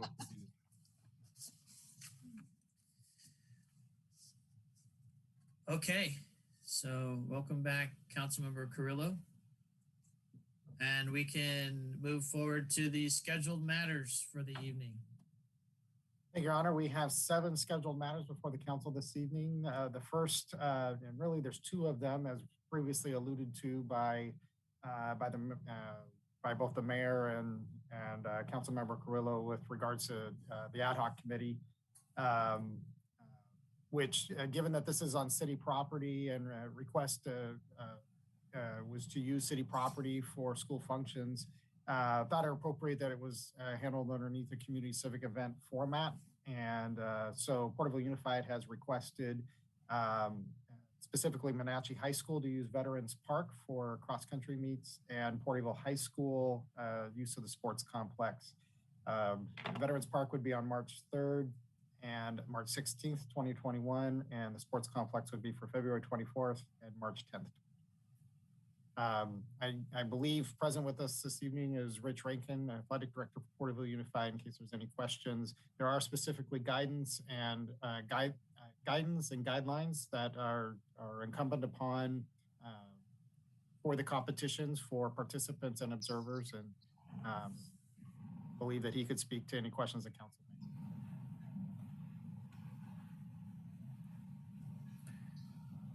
may. Okay, council members, do we have any questions or discussion beforehand?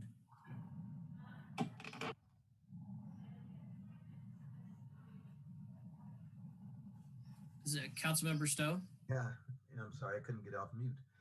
I think in Councilwoman's Carrillo's report, she stated that these two groups have they went to the committee, COVID committee. Is that true? These applications were considered by the ad hoc committee. Apologize. Whereas sometimes I have been called an odd hack.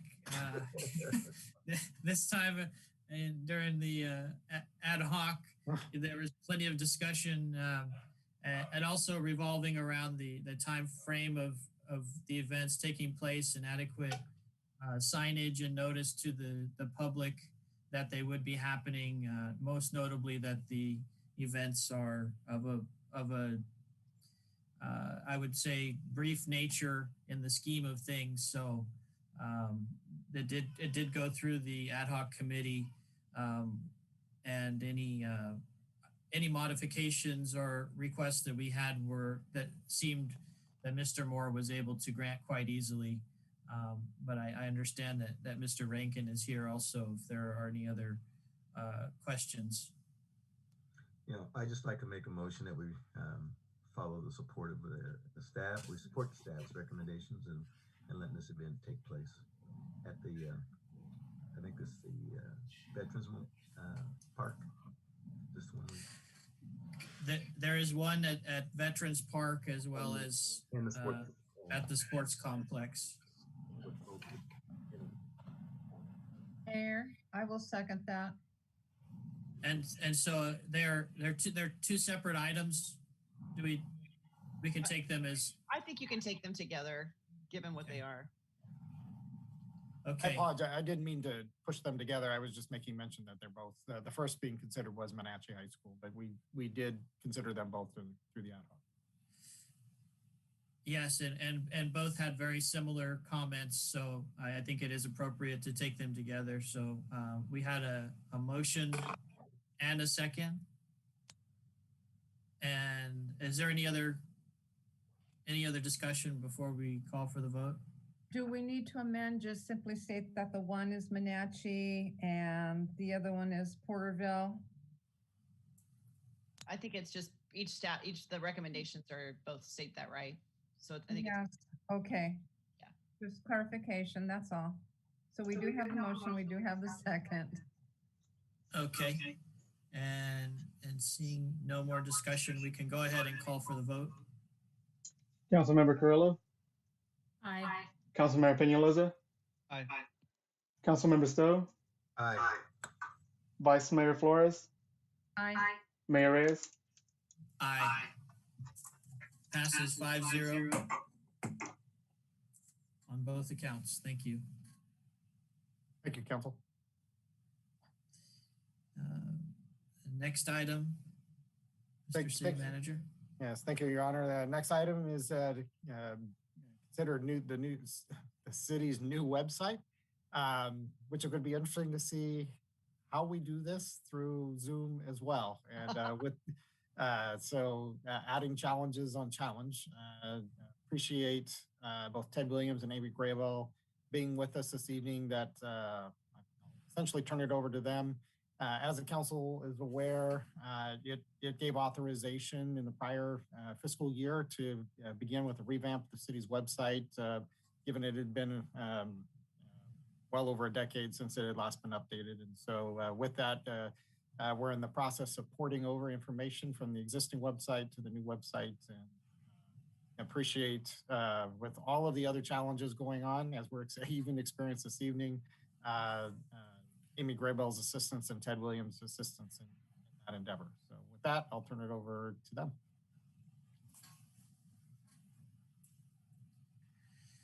Great. Please proceed. All right, if I could just get the ability to share my screen, I will move forward. Good evening, Mayor, Vice Mayor, members of council. I do have a presentation for you. Let me see if I can share my screen now. It's still disabled, but while that gets going, we're happy to be here with an update on the website project. I do want to acknowledge that Ted is here to chime in and answer questions as well. But for the presentation portion, I'll try to guide you through the slides. Just seemed an easier way to do it. As Mr. Lawless mentioned, we have been working with Revise, and they were the vendor that was decided on, like you mentioned, last fiscal year. And they were a really good fit because they were really had an extensive background in government websites, building municipality websites. They were really familiar with small and large governments, so we felt really comfortable working with them, and they've been wonderful to work with so far. They keep us kind of going on this portal where we stay engaged with them and have all the notes on our account. I'll go ahead and share my screen now. All right. So as you guys are very much aware, our current website was launched in 2003. So there maybe are some glaring areas of improvement. It has been some time since it's had an update. It is low functioning at this point, just in our modern day. Most people are using tablets or cell phones to check out websites. So our website is not mobile friendly or mobile optimized, as you might call it. It is a little bit difficult to navigate. I think back when it was first created, all these icons and buttons seemed like a good idea, but as we know now, kind of having a simplified platform is best. So it's a little difficult to navigate once you get to our website. And then the design has aged a little bit. So these are all factors we're just considering as we evaluated the old website and going into the new website. As you can see, the old website is square, just doesn't even fit the normal landscape that we're used to, like the TVs and computer screens have changed.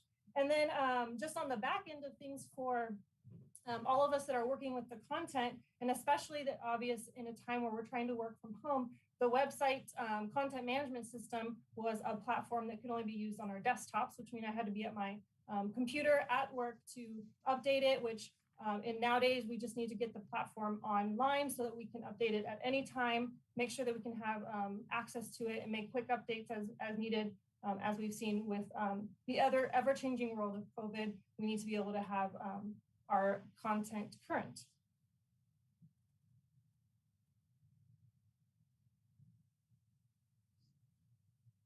So when kind of talking with our colleagues, and I even kind of reached out to our youth commission, we kind of looked at areas that we could factor in while going into our website development. Some of the things don't seem like a big deal, but when you're asked by a vendor to think about all those things, it's really interesting where the conversation goes. So goals for the new website were to have optimal viewing experience so that it was mobile and tablet friendly while still having a robust design when it's on your desktop. We wanted it to have dynamic buttons and easy quick links to frequently navigated pages. We realized, I was reminded by even the youth, that people don't really browse the website. They go for a specific reason. They want to find it right away. And if it's easy to find, they might stay a little bit longer and check out the rest of the website. Just like, an environment that's uncomfortable, you want to get out of it quickly. Same thing with the website. You get in there and it's not comfortable, you're going to find your way out pretty quickly. So we definitely wanted it to be easy to navigate and then have cohesive styling. So we wanted to have consistent colors, a seamless look throughout the pages. Currently, the internal pages are kind of all over the place. There hasn't been a real style guide that's been set. So you have colors and pictures that are all over, font that changes. So we wanted to make sure that was streamlined.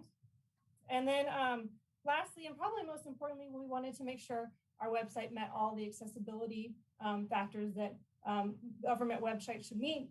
Does it work well in conjunction with your assistive technology? If it's somebody that's utilizing the website and is potentially or is blind, they're going to have the need for, like, if you have a picture, that alt information on a picture has to be there so that when it's scrolling it, they know what the picture is. If that makes sense, it just it's very important to have that on a website. We wanted to build that into our website and not have to add in other businesses to manage that for us. So you know, successful citizen engagement has to be, you know, equitable and easy for everybody to access. So now we'll get into the real nerdy stuff that I like, which is colors and fonts. I could talk about that probably this whole presentation, but I won't bore you guys too much. We don't have a specific brand identity as far as Pantone colors that are identified for the city of Porterville. So we stuck with the colors of our city logo, orange being the most obvious color just because it is the brightest, friendliest color. And also it identifies the orange fruit, all of which we're very connected to.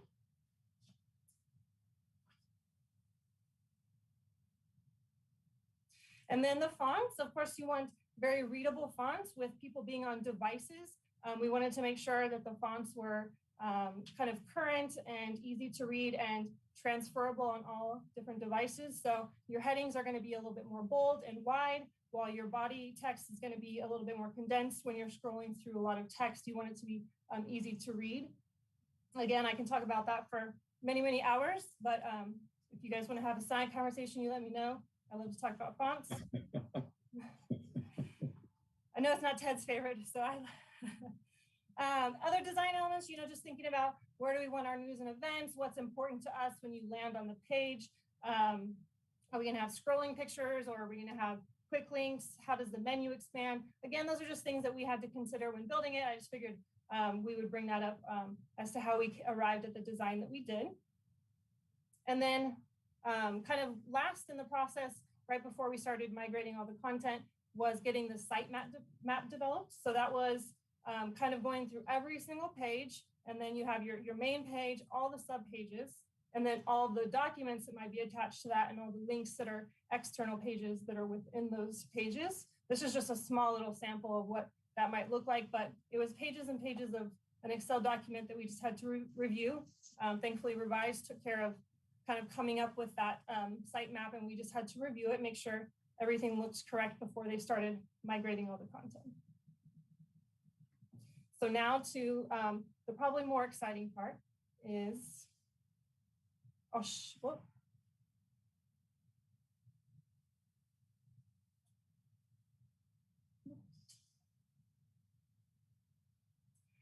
So this is a sample of our homepage. Again, these are all just, this isn't a functioning website. It's just kind of placeholders for what we currently have in the design. As you can see, we did the bright orange for the navigation. We wanted some just simple links up here. These were ones that we already had. Again, these could all change as we get with our staff or get with, you know, council. They decide something else needs to be up there. We just have those as placeholders. We wanted a really quick search feature. And then if we wanted to incorporate social media or not, and then we definitely wanted it to be easy to change in the language. The hero section, which is this large photo right here, it really grabs your eye when you drop into our website, and it's going to be the main focus. We saw that almost every website that we looked at had either scrolling pictures or something, you know, representing their community right there, or they were calls to action, like, you know, Freedom Fest is coming up, or COVID information, learn more. So that's what we have on our website. We'll have the ability to have scrolling photos, whether or not it's a call to action or just some background, you know, pretty photos of the city of Porterville. That's where you'll land. And these quick links over here, these quick links are, again, these can change, they're just placeholders, but we feel like it's really important that people have access to what they need right away when they land. So see, we bring in that yellow of the logo here and the green as well. We wanted a clean look to finding like your news and upcoming events. That seems to be a big focus of people visiting the website. So the latest news will just hit the 3 top news stories, and then you can see all of them that we have posted. It'll be all together like kind of a press room. So we have everything together that has been released by the city of Porterville as of lately. so it's easy to find. And same thing goes for upcoming events. The designer carried the orange theme. She felt that was a pretty big component of our community. So it's carried on throughout the rest of the pages down here. This is considered the explore section. So we have, again, all these pictures can change and whatnot. We just wanted to kind of bring it down to, you know, maybe if people are visiting Porterville, or we want to highlight, you know, the Mighty 190 campaign or whatever it is that we have going on, we can have that in this section. And then we really wanted people to stay connected with us outside of the website. So we hope that they would see that bright icon and go ahead and sign up for like our email reminders and whatnot. And then I hope you could see my, let's see. Then this would be an internal page. It kind of carries the same theme. Everybody will have, you know, every page will have a photo like this. It could be a stock photo or a photo that we have of Porterville or something related to the topic. Again, the related pages on the side. All of this would highlight the content of that page, and then it carries on that sign up for alerts. This isn't a clickable link, but if you click this button here, it pops up with those same quick links that were on the home page. So if you get lost in one of these pages, you can quickly find one of those quick links right on that same page.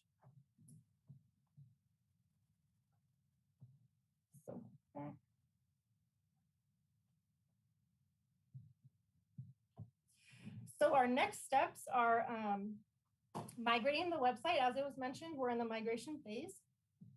We have 537 web pages and 2,601 documents to move over into our new site. So that is in hopefully the final stages. We were told about 4 to 6 weeks, and it's been about 4 weeks. So we're hoping that is finished pretty soon, but it will take a while for all those pages to be uploaded into our new site and content management system.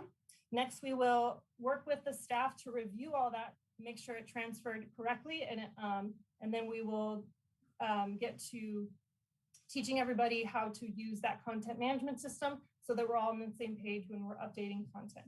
And then lastly, we would launch the website and drive traffic there, and hopefully it will be soon. I think we estimated May for conservative guess, but who knows, maybe we'll get to it sooner rather than later.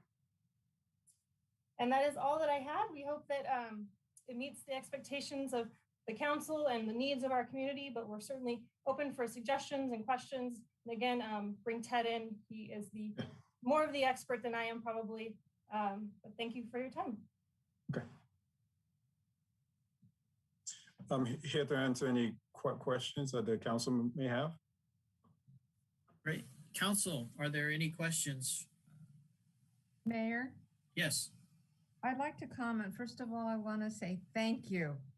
When I saw this, because I am such an advocate for the upgrades and the technology, and when I saw this on the agenda, I said what I would look for into a website. I made my own notes.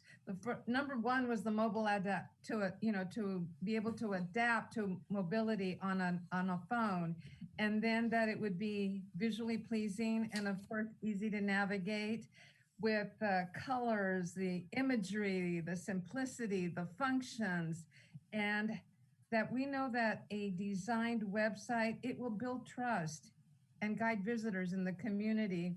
And of course, the usability, the user friendliness, the technical details, the speed, the style, and you mentioned it in your presentation, the optimization to optimize.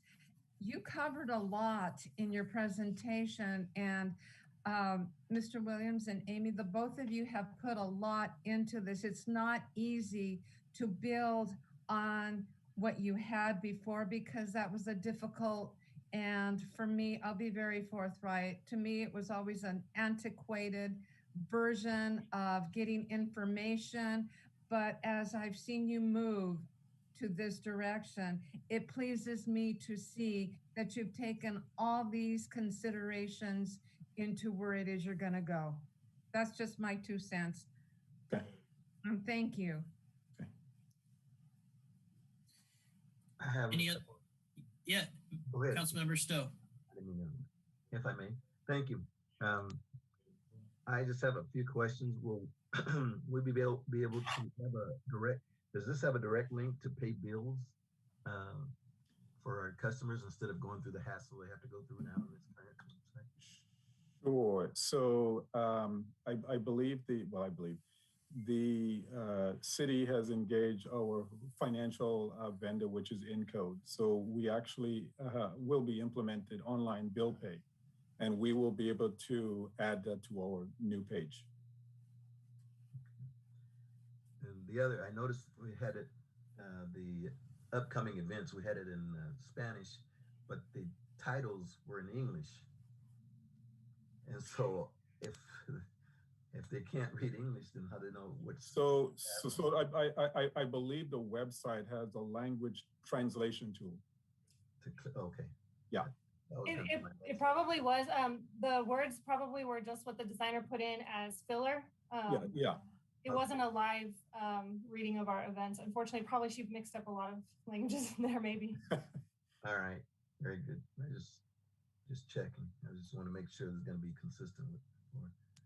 And we can update pictures anytime. Like I saw the picture of Centennial Park, and we can yes that one in grass. Yes. Make that look a little nicer on our website. Yes. Yes. That will be a scrolling photo. We can have up to I believe it was 4 to 5 photos.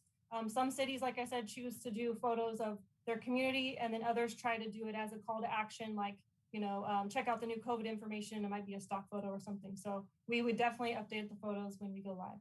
Okay, my last comment, Amy, that was well done. Good presentation.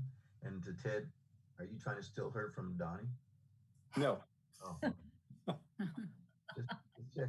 I had some cancellation of events over last year, so I volunteered. I would love to help with this project. So that's how. And we were very, very grateful, Amy. Thank you very much to you and Donnie. Thank you. Councilmember Carrillo. Yeah, thank you, Mayor. I just want to say it looks really great.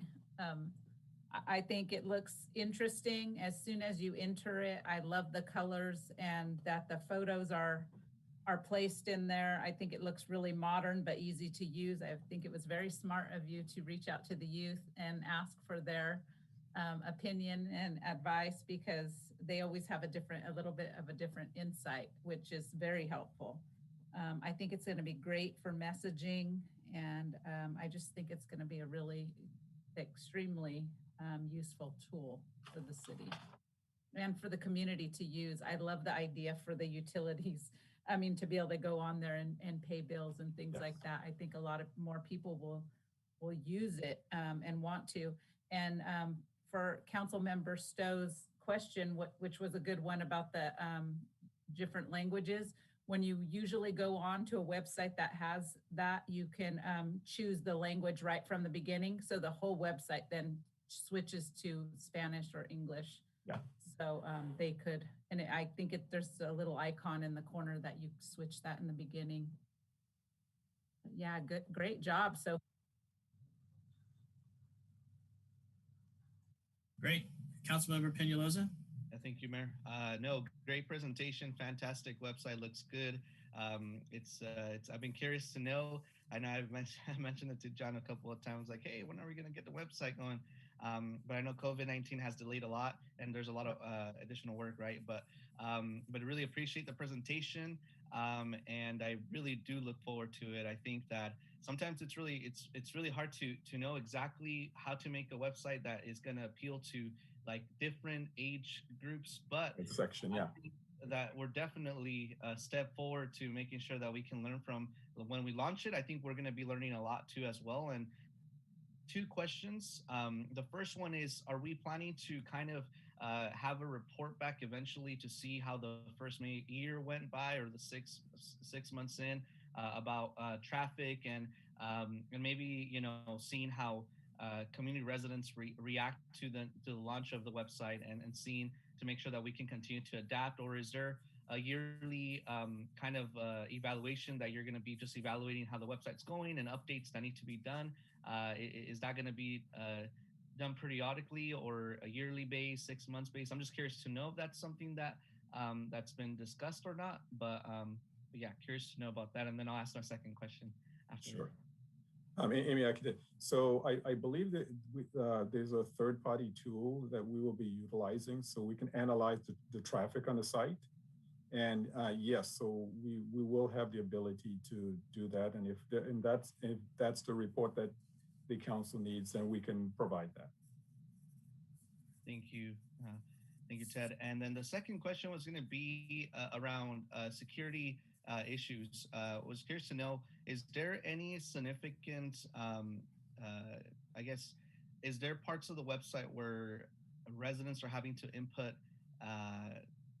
personal information that that maybe we need to watch out for, or usually the third-party vendor is the one that handles those securities to anything that is going to send them to a different link that will require them to input like maybe their credit card information to make a payment or whatnot. I'm just curious to know how that process works to make sure that we're watching out for those as well, but not too sure how. If you can explain that process to make sure I understand it. Sure. As far as the online bill pay that we will be implementing, that is through our financial service provider, which is Encode, and they are a third party, if you will. So the link is going to be embedded on the site. So when the citizen click on that link to pay the utility bill, it is going to be a secure site that they will be making a payment to. And is that the only kind of, I would think that maybe is that the one of the only few times that folks would need to input their personal information for any part of the website? I mean, I'm just thinking the bills portion would be it, right? I know, at least I can speak for Parks and Leisure. We do have some registration for leagues and events and whatnot, and people would put information, but the same thing, the link is embedded, and the third-party vendor, we use Rec One or Civic Rec, they would be gathering that information. We don't see it on our end. Yeah. Okay. Yeah. I was just asking the question just to make sure that I understood how, I'm not really good and savvy with websites and all that. I can click on a website and know how to navigate it, but behind the coding and all that, I don't understand. But I just wanted to make sure that we were keeping an eye out for any security issues that may arise. But it seems that there shouldn't be any issues since they're mostly embedded within, within the link or whatever you're going to be directing folks to be inputting personal information for payment or or registration of any kind. But thank you so much to both of you. Thank you, Mayor. Mayor, if you will, I have just one more quick question.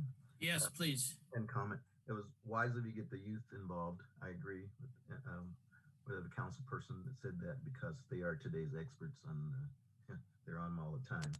But do we have a Twitter and or a Facebook account for the city as a whole currently?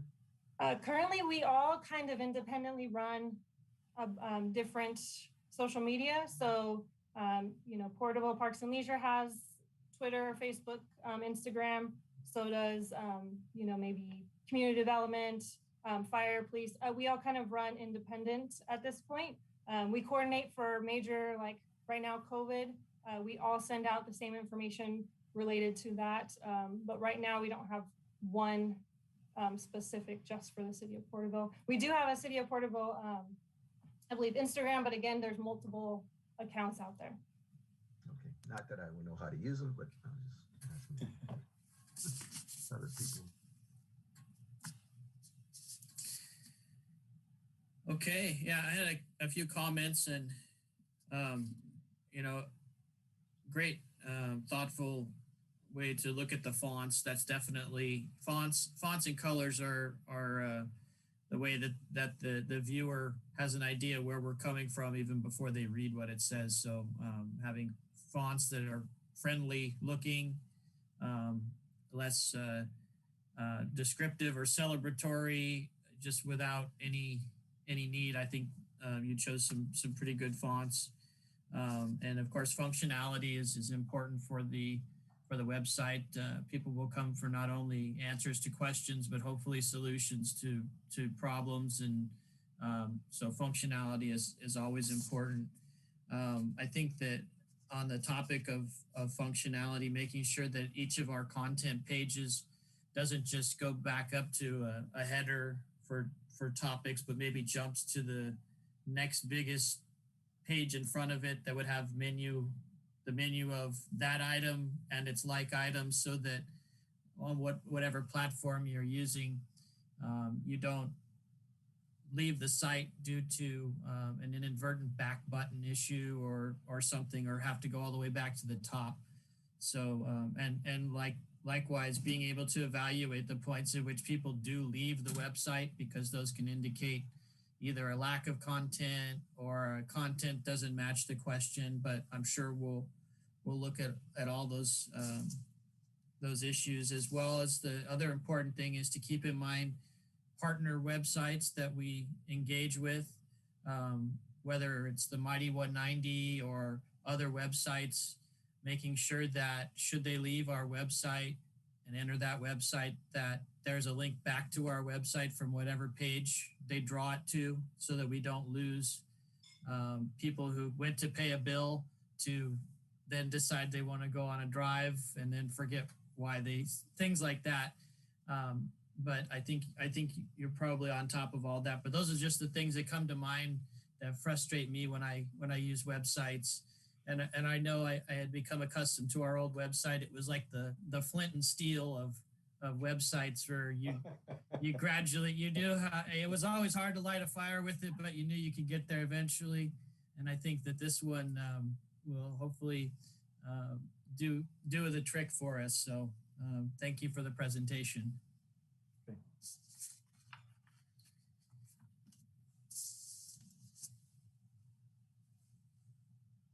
And I think so that this was mostly to provide guidance. And I know that there were some suggestions, and some of the content will be changed. I know that they use Latin as filler and things for some pages. But was there any other recommendations for the direction after this, or I think it's in a good place to move. This was really just a check-in. There had been, Councilmember Peñalosa said, questions about status, and I thought this was a good chance, especially as we are in the porting process now, of where this is going, and I just at this point want to say, I mean, there's a lot of, as the council's aware, a lot of stuff going on in the city, and really, and I have to commend IT, who has been down a person through all of this, and has only just recently brought somebody in to serve as the complement to their 3-person team.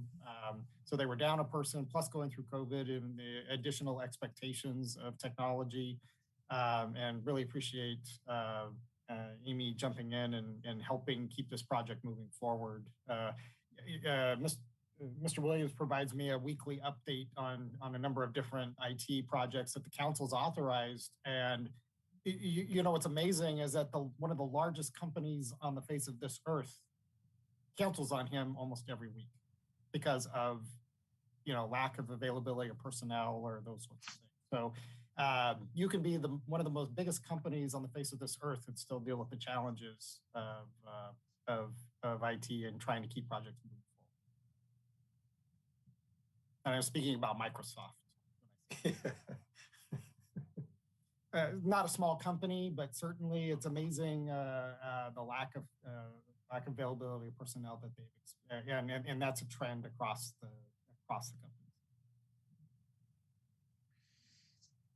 Yeah, well, great work trying to keep this going during a very unusual times, and just, you know, as another example of how wonderfully the staff is able to focus on what seems out of place, but are the ordinary tasks that will make tomorrow and what lies beyond this time even better for all of us, and not playing catch up at the same time everybody is trying to wonder just what's happening. So I appreciate all the effort that went into this. So there's been some helpful comments, and good to hear that we're on the right track with that, and hope for the eventual launch in late spring, early summer. Great. Okay, thank you.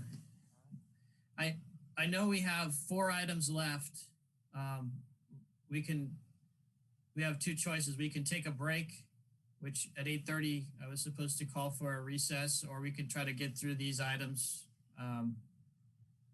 If it's up to council, what any thoughts, council? Let's go. Go? I don't mind going if the rest of council wants to do it. You can go. I just took a break, so. I'm okay to keep going. Let's keep going. Okay, let's do it. Okay, let's hit item 13. All right, thank you, Your Honor. Next item in order is the consideration of Wall of Fame honorees, and Mr. Moore is going to provide that staff report. Right. Thank you, Mr. Lawless, Honorable Mayor, and members of the council. Each year since 2007, members of City Council have nominated individuals for the honor of being placed on the city's Wall of Fame, now located in City Hall. These distinguished individuals are celebrated for their significant service and dedication to the heritage and legacy of the Porterville community. With the addition of the nominees for 2020, there are now 54 individuals honored on the Wall of Fame. Due to the tragic library fire last February, followed by the ongoing COVID-19 pandemic, the 2020 Wall of Fame ceremony did not take place. Over the years, the annual ceremony predominantly has taken place at the Heritage Center in the month of April or March. With the relocation of the Wall of Fame from the Heritage Center to City Hall, the new ceremony location would be celebrated at Centennial Park. Staff is seeking direction from council as to when to pay tribute to the 2020 Wall of Fame honorees, the nomination timeframe for the 2021 Wall of Fame honorees, and when to conduct the 2021 Wall of Fame ceremony. Council may also elect to make further modifications pertaining to the procedures and scheduling of the Wall of Fame. Staff's recommendation is that the City Council consider and provide direction to staff regarding the class of 2020 and 2021 Wall of Fame honorees and accompanying procedure. That concludes staff's report. I'd be happy to answer any questions. Thank you, Mr. Moore. Council, are there any questions?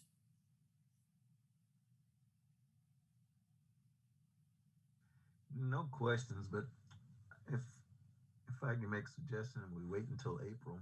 You know, maybe the COVID stuff has been lifted, because, you know, it's always nice to see the nominees in person, and we give that presentation, you know, on site and then live. So, but if not, you know, if it's not lifted or diminished, you know, by that time, then we'll just proceed with the online or video presentation. I don't know if that's possible or not. May I comment, Mayor? Please, Vice Mayor.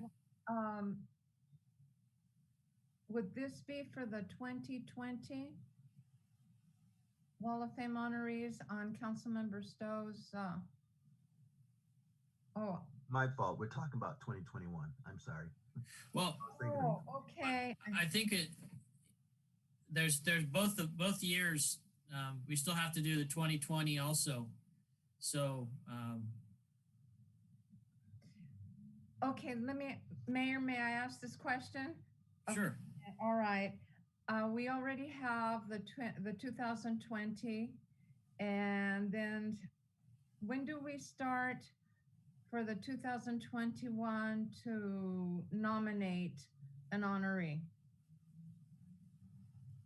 That's the question we're asking. Okay, that's the clarification I needed, because to go on with that. When have we normally done that? Now. Okay, thank you very much. But it becomes the question, typically we follow that with the ceremony, which I would say is in the April timeframe, and I don't believe that we're going to be at that. I'm not wanting to put the council in an unfortunate place without anything definitive. So really just looking for, do you want to initiate that process now? Or do you want to wait until there's better clarity on when you might be able to do that to then start that process?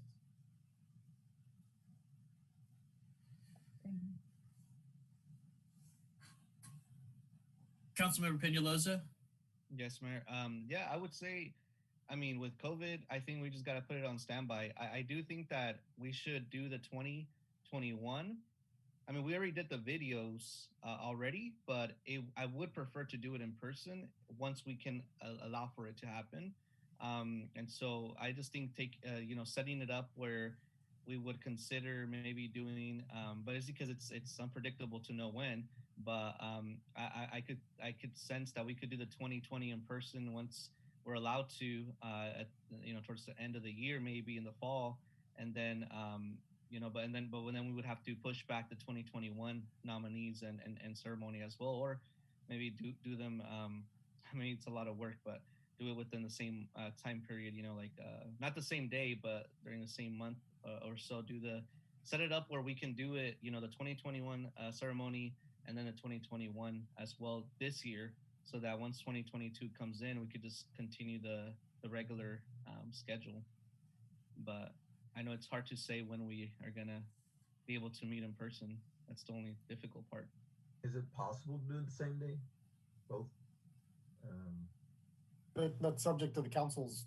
This is the precise question we wanted the council to give direction on, which is, do we plan for something collectively for 2020, 2021?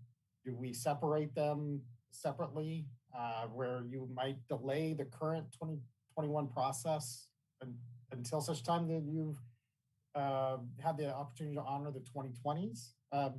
So really just didn't want to be in front of the council, wanted to be consistent with your direction. Mayor, may I comment? Sure. And this is just thinking it through, that if we were to do this collectively for the 2020, 2021, that would be giving the honorees for the 2020 and then giving the 2021, and start the process of us submitting a 2021 honoree probably the first part of April, and then we'll see where it goes from there, when we can collectively do it and present it before the year is up, because we really don't know where we will be at that time. But to go ahead and start a process of looking for a 2021 honoree, and then plan to have them done collectively before the end of the year.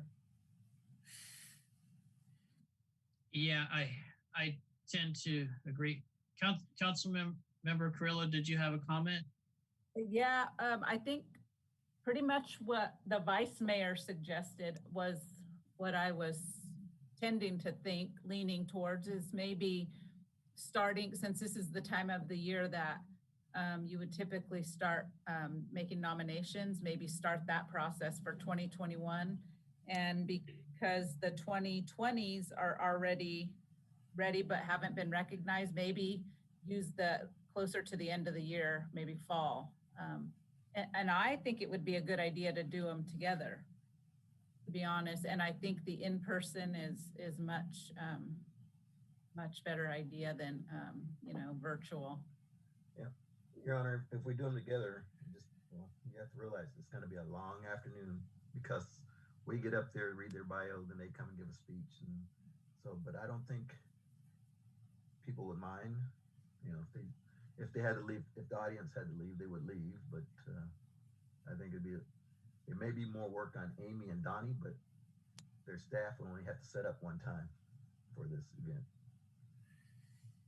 Yeah, I think, in my opinion, I think the 2020 is ready to go, if not nearly ready to go, with some sort of presentation to the public. I think we need to start the process of getting the nominations for 2021 Otherwise, we'll be faced with 2021 and 22 stacking up in the same situation. And I'm not opposed to doing something that we've already had prepared for 2020. And then in April, looking at the situation and whether we need to prepare a similar thing for 2021 to be out May, June, sometime during that time frame. We'll have a better idea if we're looking at being able to do something in person. We can definitely, if we execute the videos that we have for 2020, we can definitely recognize the nominees from 2020 at the event and either play the video or do abbreviated bios, I think, but we could at least recognize them in person should we do in person for 2021. But we won't know whether we can do that until April or May of this year, whether it will fit in this year. So I think the nomination process has to start, but you know, I do agree doing it both at the same time would be easier to execute the actual event, but we can't hold up the selection process because we can always do another video for this year if we have to. The problem is we just don't know, and any events that we could do this at, we still don't know if those events would be able to happen either. So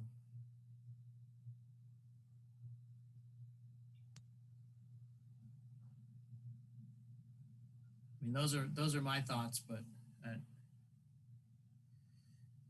we're just kind of providing direction. What did staff, We didn't want to initiate the process, which we would typically do now, without the council being agreeable to that. Because there isn't a defined timeline where I can, we can say with date certain that we could do an event in May. I really don't think it hurt to start the process now. Okay. We submit our names and get them going and ask for their information, and so we can be ready to go with it. If COVID has pretty much lifted and we get a go ahead from the states and everyone, we can have this event, we have it. If not, then we can do it virtually. Okay. Yeah, I agree. As long, if we can work it so we either wrap up 2021 with a video or an event by the end of 2021, I think we'll still be in good shape for 2022. However, we have to do that when that comes. And well, does Donnie have an opinion? I mean, they do all the work on this. And do you guys have? Well, we can do it either way's fine. We had to do them both on the same day. We could do that. It's up to the council. We're fine either way. It's no problem. But even for both classes, I would like to have some kind of, in-person event. I mean, I don't want to take away from 2020s because those people are just important, and even if we do it separate or collectively or whatever, but I would like to give them, they're just due for the work they've done in our community.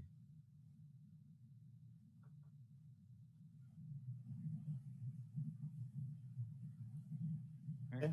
Well, if go ahead and initiate the process, and I guess we'll still try to stay current to just kind of whatever is the evolving guidances on gatherings. Yeah, I think that's the best we can do. But yeah, start the process though. We can start thinking. Okay. Your Honor, Donnie, do you have a certain date you want us to get our names to you so we can get this going, or? Oh no, I'll send out a memo like I usually do. So you'll all receive that very shortly. And then what typically happens is usually around 4 weeks after that memo is when there'll be a staff informational item on a council agenda notifying everyone of your nominees for the year. So I'll get that memo ready. Great. Thank you.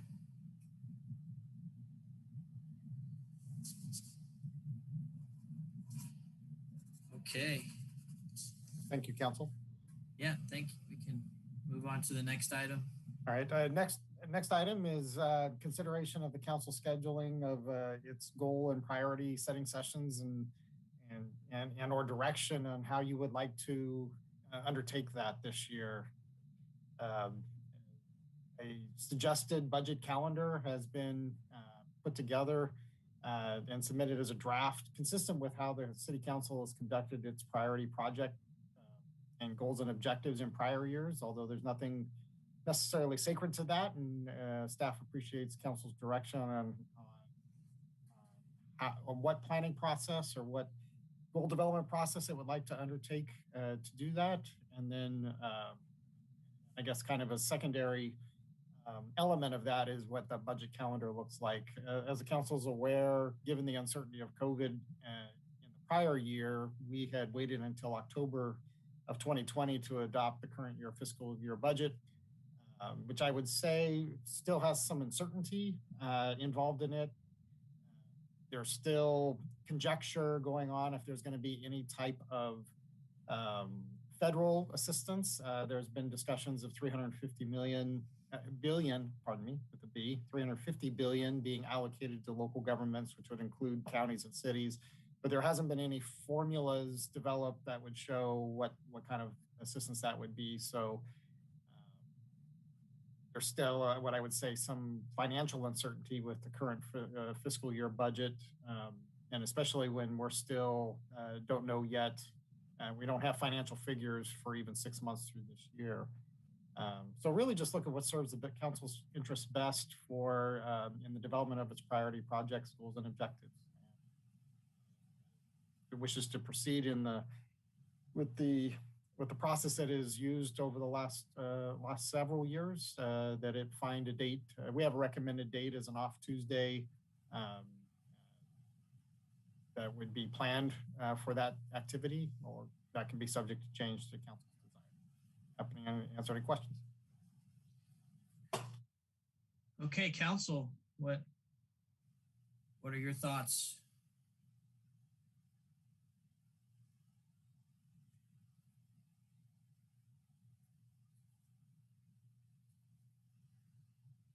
Well, I'll just lead off and say that one of the things we should consider too is, I know we're trying to look at planning things, but we're in the middle of COVID, and I can look back at some of the things that I had asked become projects that we look at as a priority in the past, and know that they could be limited by something like COVID. So as we do this, maybe the flexibility of having the ones you want and the ones you think can actually get done, because I know in the past we're usually requested to have up to 5 things that we discuss at a planning session, but knowing that some people may be timid for the things they know we need because of COVID, and some others may be looking at it from an extremely practical point of view, or so anyway, looking at it from standpoint of being a little more flexible in what we truly want versus what we think we can do is the only thing I want to be able to throw in, which may lead to a longer meeting or a contingency list of things. But that's one of the first things that comes across when I look at it. I don't see an issue with trying to adhere to the schedule that's been submitted by staff. At least an attempt to stay as close to that as possible, so we avoid collisions with other dates. But those are just my thoughts. Happy to hear anyone else. Mayor, just a comment. I just need with alignment with what you just said. So what you're pretty much, and please clarify for me, is it a project-driven approach for the priority setting? Is that what we're looking at, pretty much a priority setting? Yes, I mean, I think we usually have a study session where we discuss the priority projects that we agree on, and then have each of us have suggested areas, if not specific projects that we want to find out whether they fit into the scheme of the budget and desire of each department or activities within the city, which I think that'll probably remain the same. But again, just looking at what we're faced with an interesting year where we have the ability to do things that if this were ordinary times, they would be able to be done either more quickly or with more celebration behind them because of the accomplishment of being able to do them in the first place. But we may have to be practical in our approaches. So just understanding that the circumstance might tend to what we want to suggest. But I don't see anything as far as the calendar. That doesn't affect my view of the calendar. Just maybe what I would suggest. I think any off Tuesday is fine. We're used to having meetings on Tuesdays, so the second and fourth Tuesday for this project, scheduling this is fine. I would think. With me, it's at least fine with me.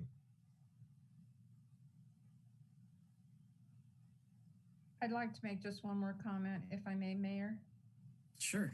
As we're having this discussion, and it's definitely from, as we're talking about the priorities, and it's to consider perhaps the completion of unfinished projects, but to bring or designate new projects as priorities. I think we've had those discussions in the past in that regard. The thing that comes to mind, and I guess what brought my first comment to my own attention was that one year I had asked that, as far as recreation, suggested that we have a disc golf course installed, and luckily that was ready to go, and at the time it was something that was completely appropriate for activities. However, it's not something that I would say this year as something that when there's so many concerns other than recreation in the world with the economy and families and schools and everything, that's what drove that comment. So I think just a careful consideration of what our recommended projects are, but at the same time, that's why don't let the things that you think we can do, if this were all to go better, fall off the radar, and that we have some way to discuss that at the time. So yeah. And personally, I don't think we need to let it fall off the radar. I think most of the priorities we have now are our essential priorities. Tertiary treatment plant will, improvement of roads, which we all wanted. Those are our top two. But we shouldn't forget not a wish list, but a list of things that is really needed. Like I would like to add a restroom on the south side of Veterans Park. A lot of people walk around that park and there's no restroom facility. You get one on this end and one on that end, and it'd be, I think, easier for them some way. But plus we had a pavilion there and there's no restroom for, we have the porta potty, which is, I don't think it's very sanitary, but that would be one of my priorities I would put on the list for this year. And I'm glad you mentioned that, because that's an example. And we just want to make sure the process fits the narrative for the council. So that's, as an example, we have a CMAQ funded project that's coming to finish the Veterans Park Trail all the way around, which is next fiscal year. So this is, that's a 2021-22 fiscal. It follows the federal calendar. So I know that it's not this fiscal year, it's next fiscal year. But that's a great example of where we can, I guess, what's the best means to have a conversation when you're looking at those kinds of interests with other projects, and how they might be able to be planned with other improvements. And that's a perfect example where there's another current project, funded project, which the council may be able to augment, to improve, and you have the benefit of additional funds that have been made available by the councils before you through Measure R to be able to do improvements to your bike and ped program. Yeah, I think that's a great point, and that articulates what I've been struggling trying to say is that a vision that somebody may have may be a deliverable of a project that's already underway, and without the ability to articulate that dream and vision, it might just come back for us to give guidance on later, and we may have missed the opportunity to suggest it early on. So whether there's a soft list and a hard list that we submit rather than just the 5 things we want to say, just knowing that the circumstances are going to change. That's what I was trying to articulate, and I'm glad that Councilmember Stowe and the city manager were able to make it a real thing. Mayor? Yes, Councilmember. Yeah, thank you.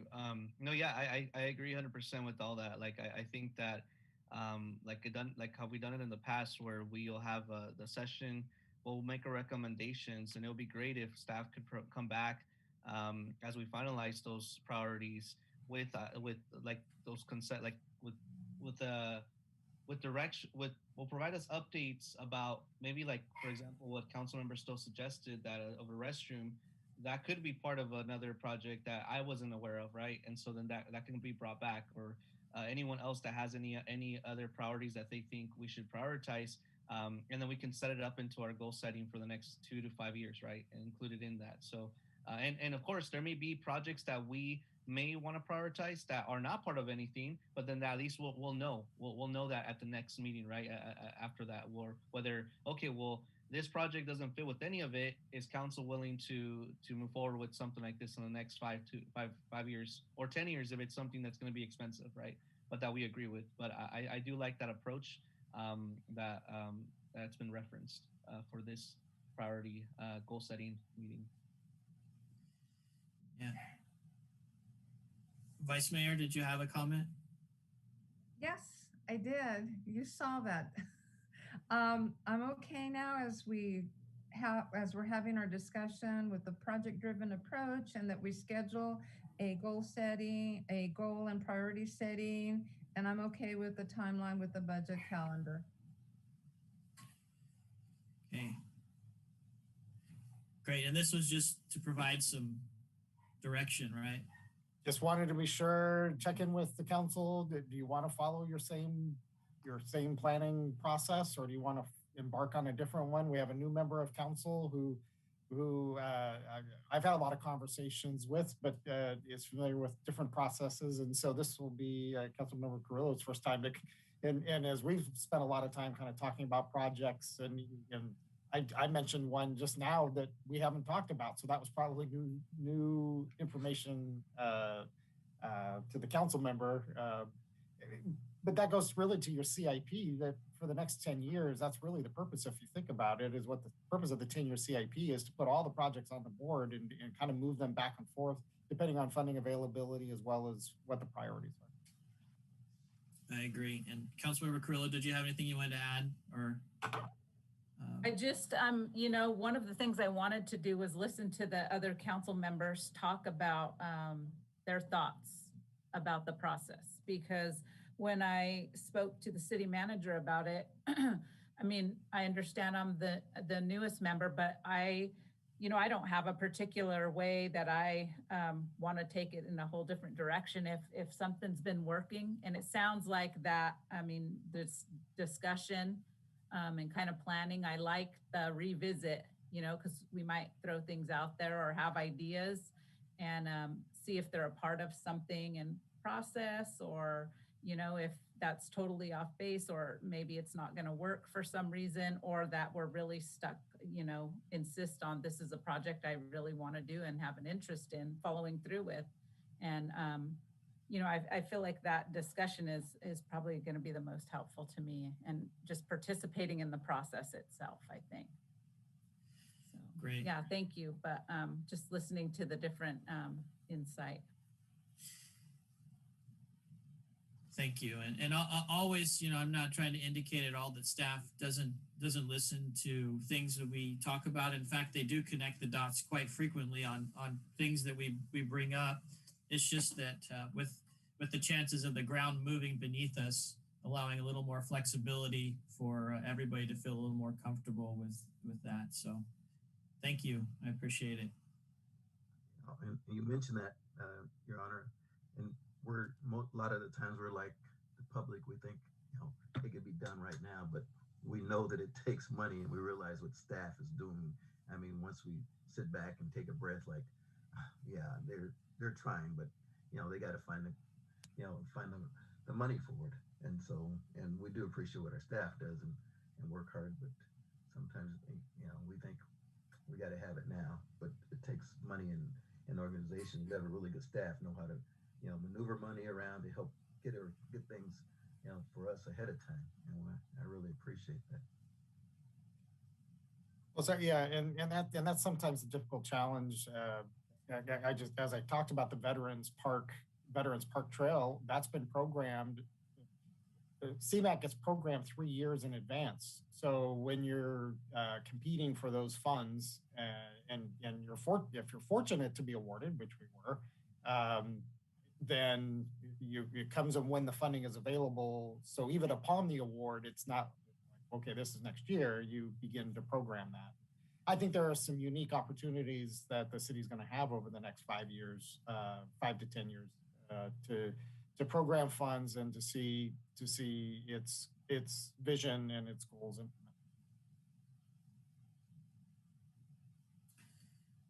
Okay. All right. Thank you. All right. Thanks for the guidance on that. Next item was a council member requested agenda item by Vice Mayor Flores that the City Council approved adding as a scheduled matter for this evening, which was to consider ask for its list of boards of appointments to boards and committees and consideration of the formation of a healthcare committee. And with that, I'll turn it over to council. Mayor, excuse me. I'm going to go Yes. ahead and take the lead. Go on ahead, this. please. First of all, I want to say thank you for the list of the appointment of the council members.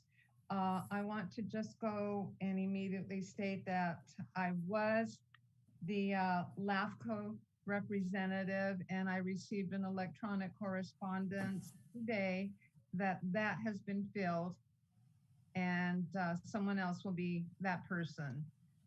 And with that being said, with the formation of the healthcare committee, it's important that we have communications, and this is something that is I'm very passionate regarding, having served on the clinical aspect of healthcare and as an elected with the hospital, but there are other affiliations in the process, that it goes beyond healthcare and partnerships with projects and updates and information.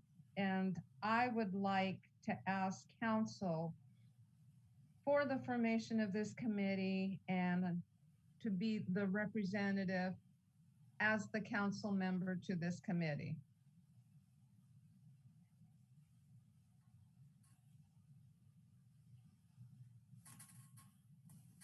Sounds good to me. Unless there's someone else that we can have an alternate as well as the others. So.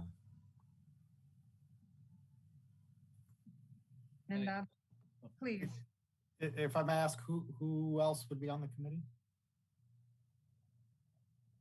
Who else would like to be an alternate on this committee? Is there anyone else that would like? No, who else would it be? Who would we be meeting with?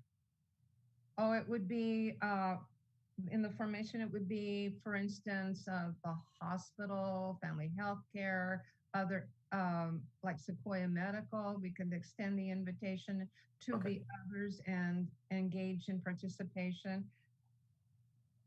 Because there's a lot of planning in the process beyond healthcare. And I know that we talk about different things in other committees, like with the city schools, having served on that committee.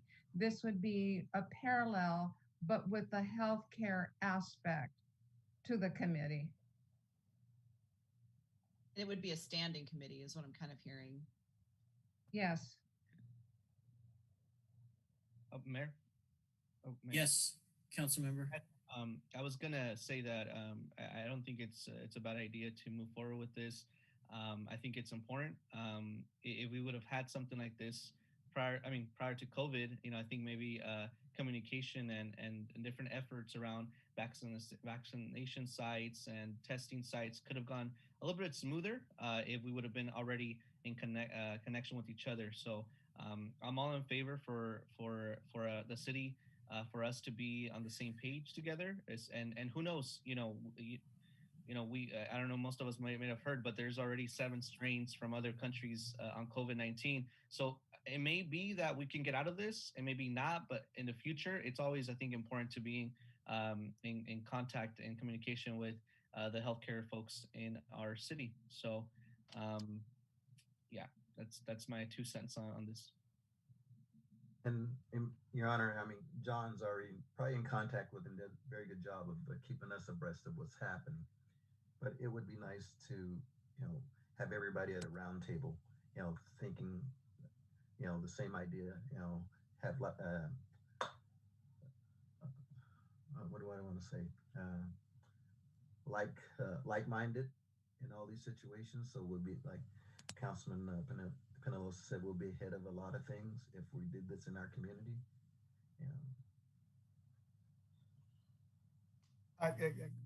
Some of these organizations that were mentioned have elected officials. For example, CRVU does.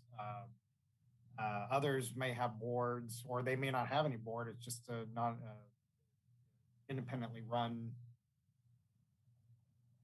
It kind of just gets to who are the appropriate representatives. Because not all they're not all created equal. And I agree with that. There are some differences. So the more we could attune it to board level decision makers, maybe even the county, if there's a health officer that wants to attend, but kind of look to draw the lines at where the business end, it stops at the business end of it. So you don't have an operator of a clinic who's more, I think input, messaging, scheduling of opportunities for, like right now with vaccines and testing, that's all important. But I think that differentiates people that serve people rather than are in business, in the actual business. So I think that looking at how we identify that, and I don't know how to delineate that right now, but I think looking at board level, people that serve at board level, people that are county associated at the county, and then having people who can give input who are managers of a small clinic or have certain opportunities that they can present to the group to get the message out is a good way to look at it. Like a category of representation. Yeah, I think that it might, like in some instances, you have a small business is represented on somewhere. Maybe you find a rotation of somebody who represents the small business part of a clinic or a smaller medical or a health group. And then you have other people who have seats that either rotate or depend on the elected official. That way, there could be a high level agreement on messaging, or at least approaches. Because I agree, if something ahead was set up like this, we could have had messaging out. But even looking at it now, trying to establish it, some of those groups may be so busy trying to do things that unless we identify specifically what we're looking for, it might be hard to match it. May I comment? Sure. First of all, it would be open, and again, at the elected level, if they have elected official with the CEO, at a nonprofit organization, at a clinical setting, it would be that operating president or CEO that would probably designate, but they have volunteer board of directors, so it would be the board of director. And for those that are operating as a business, and they have the ownership of the business, it would be the courtesy to be extended to that person of their medical facility to be able to say, this is the person that will be representing my organization. And as far as communications, it would be spread out broad-based, but in a formula and a thought process. When we talk about healthcare, I know that the city manager has been in constant contact with our local healthcare as far as COVID and in this process, because in addition to that, he and I were also invited to participate with physicians. So that information and that communication is there. Beyond the healthcare aspect, having sat on both agencies, there is communication that does go out, and we can be more at the table of having those discussions. And I'm wanting to say that there's growth and there's questions that probably need to be asked of the city at these meetings with regard to future projects as they continue in growth. Bringing it to the aspect of healthcare and in the advocacy of healthcare and the quality of life for this community, we just know that that communication has been a constant from the city to the hospital, but it's a bigger picture when it comes to healthcare. And it's the underserved and those that can. And then you're talking about the different populations within the healthcare aspect. That's the information that we can bring to this table and go from there so that we can make it a bigger picture of a partnership and collaboration to address the needs of the city.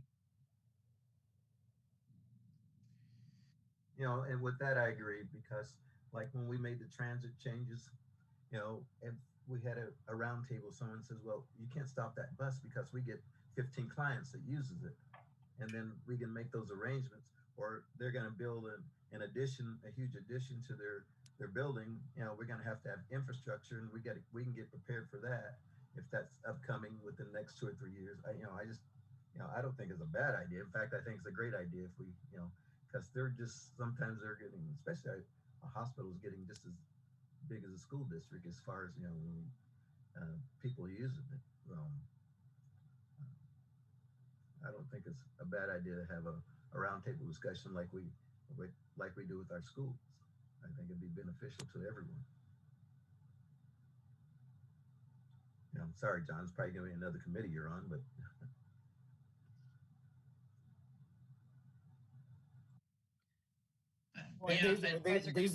These are already people I talk to on a regular basis. So I mean, it is a matter, but most of it. See, this is where I was really going. Most of it is project based. You know, the communication. You know, what's the hospital's expansion plans? What are their needs? I mean, it's very granular, very, and I guess really what wants to be. I guess, and that was the vice mayor's comment, which was talking about, you know, policymakers. So what are the healthcare policies of the community, which is a different conversation than often I'm in the middle. Well, see, I rather get with the people that have the nuts and bolts. I mean, you talk to them all the time, one-on-one, but when they're in the same room, you know, they'll make it that, oh gosh, I didn't know we had to do that. You know, if they have the same idea of expansion, I didn't know we had to go through all that with the city or whatever the case may be. And they have an idea of what's happening and what's going on, what their future needs would be. I think, well, a couple things. I think since we're talking about sort of a multi-entity committee, we're going to need to gauge it. You guys are going to need to gauge interest to see if there's even interest to participate. So that's one factor. And it may, you know, and then, yeah, you're going to have to see once you get to and I think you're going to need to frame it as to really what issues are going to be addressed by the committee. Is, you know, I would imagine it's going to be kind of an advisory committee to the respective entities on coordination and notifications and those kinds of things.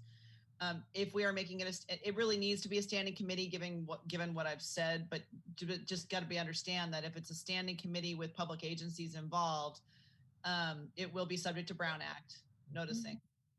So, which is fine, just everybody's, but the private enterprises may not have as good of an understanding of that as the public agencies do.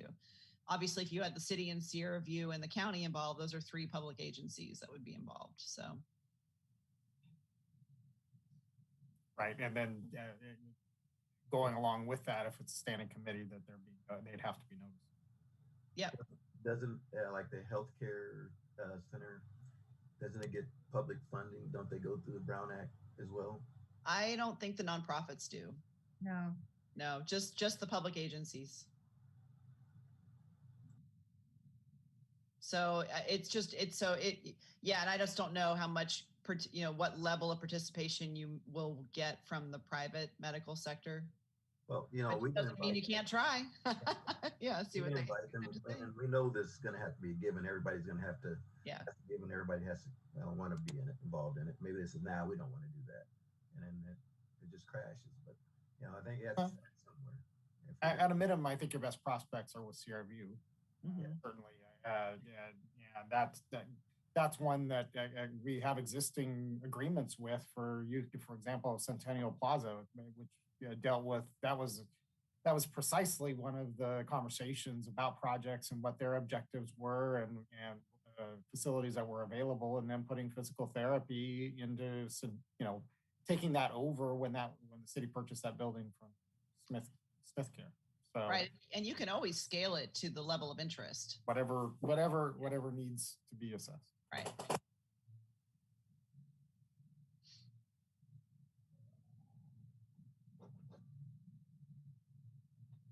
Okay, so I guess at this point we're just considering an appointment, and I guess probably the question I have is that usually there's for instance with the Arts Commission, I know that's a commission, but it is an advisory body to the city council, that there's a period of time where they did kind of a study about what they would actually be advising on, and the realm that they would be working within. And I think somewhere between establishing this, there needs to be a formation committee approach to what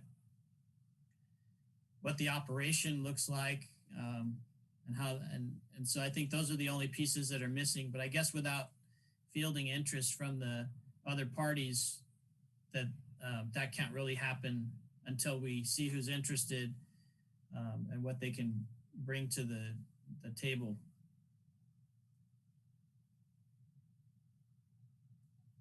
I mean, we could talk to, we can extend, reach out to the healthcare district and the county for that matter.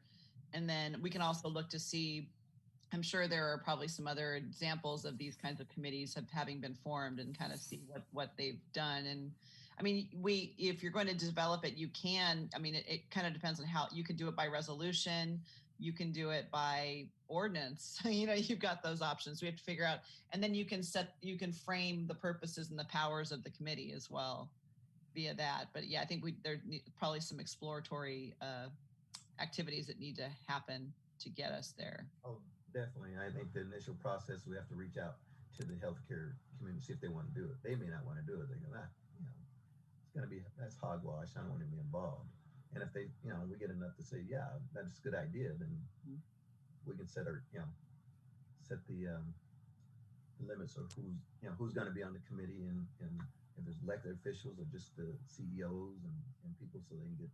But I definitely think the CEO or the COO of each entity needs to be involved, because they're the ones that really actually run, make it happen. Elected officials, we get elected and we go, oh, but they know what their needs are and what's going to be, what's behind them, door number 1, door number 2. It's just my thought. Mayor, can I say something? Yes, please. So my thoughts about it are, I mean, during COVID, I think that health care and health in general has become a big topic for us. So obviously I could see a need for it definitely right now, and how it could have helped us. One of the ways is, and one of the recommendations of somebody that I would reach out to is the Tule River Indian Health Center, because they've had to move pretty quickly. Not always a lot of support from the outside agencies or where funding comes from. So when there is availability of funding or resources, they really have to go after those. And I think that the clinic is on the reservation, but they serve Native Americans throughout Tulare County. So when testing was needed, they had to set up stations in Porterville and Visalia and on the reservation. And then for vaccines, I mean, they obtained their share of those vaccines and immediately distributed them on the reservation to the first responders, the elders, and then the essential workers. So, I mean, there's things like that they're having to do, and, they're on the reservation, but it would be an excellent resource for our Porterville community as well to have, and just to have that dialogue in a forum like that, or a group, a roundtable setting, to just kind of share ideas. I mean, they still use the same hospital that we use in Porterville, and seeing how all those things function together. I mean, they have the ambulance now, and, they would probably be good to include, at least to see interest. It could bring some good feedback to the table. Yeah. No, I think that's a fantastic point, and really looking at anybody who's serviced by the local hospital is probably a good person to talk to. Even the ambulance district maybe want to chime in every once in a while with some things. So what now? So for the staff, what's the recommended first step that we take to? I asked the question because it would typically be a letter of invitation. So who are we inviting? And not wanting to, I appreciate Councilmember Carrillo's, because the comment is who gets invited. Is that an invitation to a member of the tribal council? I'm not certain as to what the organizational structure is of that. They have their own board of directors.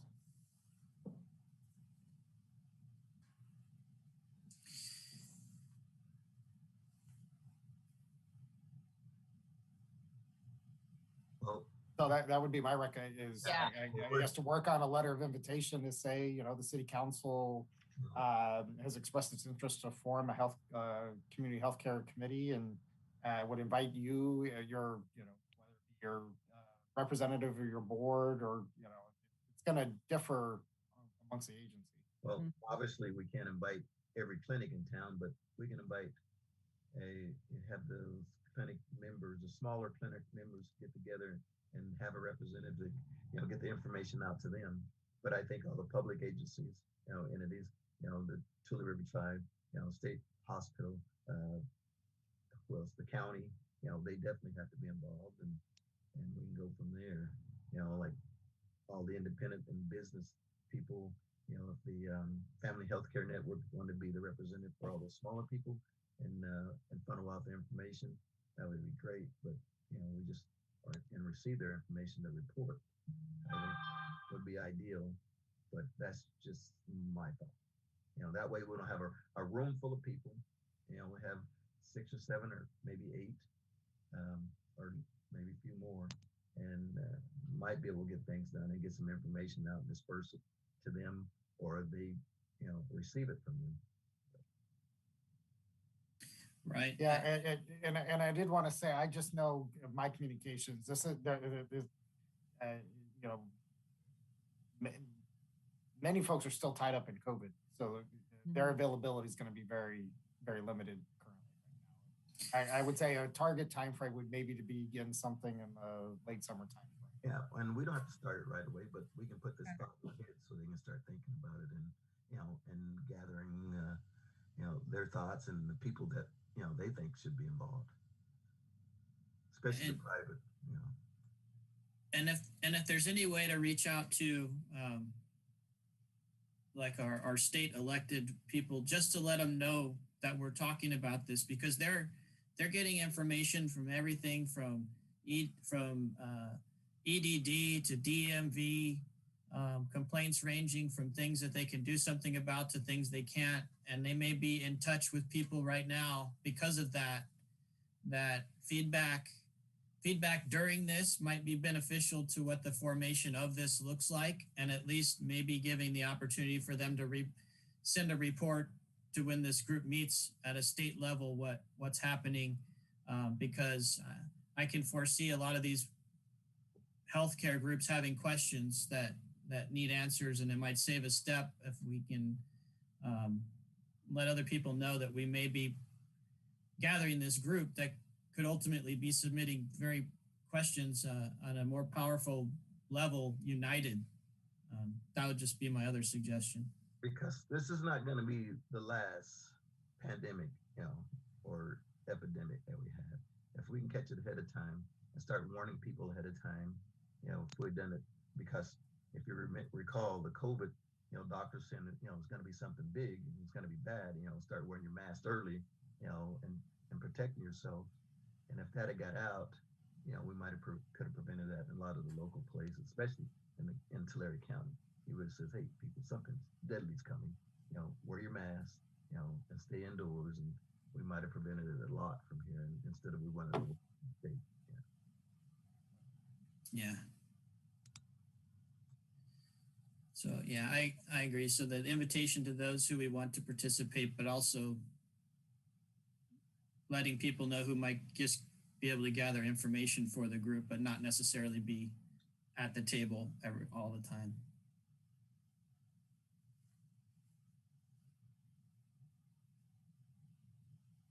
Mayor, may I comment?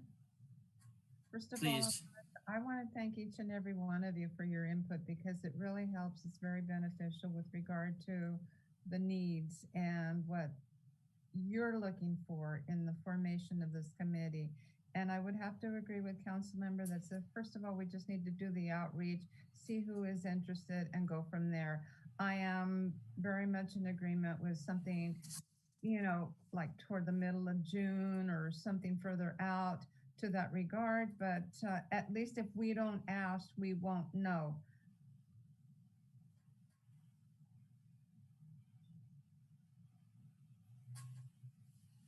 Agreed. Okay. Is that sufficient direction, staff? I got it. Okay. Thank you. First of all, I just want to, I can ask John, do you have time for this? I mean, you always says, well, this is what council wants. Of course I have, I'll do it. This is, time is a relative thing. Well, because I was going to say my time is dedicated to the council's priorities. Well, I know that, and you say that, and that's your job. But if you don't have time for it, maybe a couple of council members, we can call the people. No, these are. I mean, part of your best prospects are going to be the hospital. Yes, exactly. I mean, that is already communications that are well established. It's going to be the others of. And who's the right player? I mean, we deal with this a little bit in other committees where they send folks and the folks that get sent don't have the information just because there's a meeting and they just send somebody and the individual that gets sent doesn't know. Yeah. And you're just going to deal with some of those challenges. That's the reason I said elected officials, we're elected, but you keep us informed, but as you well know, I'll ask the school district people something or one of the school districts like, hey, are you guys doing this? I don't know. I haven't heard. So I just think that people that knows about the nuts and bolts should be involved in this. Not just elected officials, because we'll come to the table like, yeah, we're okay. I'll have to find out. That's when I think the people that that have the boots on the ground in the organization need to be involved. Well, the meeting's only that the time is well spent if the subject of the meeting is good. So that really becomes the crux. That's why I was saying, tell me who's going to be at the meeting and what you're going to discuss, and then you'll tell me whether or not it's. Well, I just think it's something that we discuss. I think there are big things that the hospital's working on that they've had to pause. They were talking about expansion. I'll just use them as an example, expansion. And they go through they don't go through the city. They go through Oshkosh, and they have their own, we're not involved in their regulatory, just like with the school districts, they go through state architect's office. They don't go through us for permits. They're autonomous of that. So but that's where I would say, but again, those are nuts and bolts kinds of questions. It really goes to what is the, what does the council want to see as the end product? See, you're right about that. And that's the reason I think we ought to do it locally, because we built a brand new high school up there and we didn't even know about it as a city. I mean, infrastructure, nothing, roads or nothing was ready. I mean, it's just like, you're doing what? Is that? Well, yeah, you had 2 Burton schools built on the other end of the community that ended up 3 schools now built in the county that are on city services. Yeah, and like what? We get to know this at the last minute. But if we have a committee like this, and that's why we went to the joint schools, so we could find out stuff ahead of time. And I think if we have a meeting like this for healthcare, we can find out things so we can prevent those kind of things, in the future. I think it's very important. I think the healthcare is just as important as our school district, as far as, getting information to each other. And you've got at least three. I can't speak to the Tule River Tribe, but you have Sierra View, Family Healthcare Network, and Sequoia Medical Center, all very expansion minded right now. Exactly, and I'm sure that the Tule River, the Indian reservation is going to be the same way.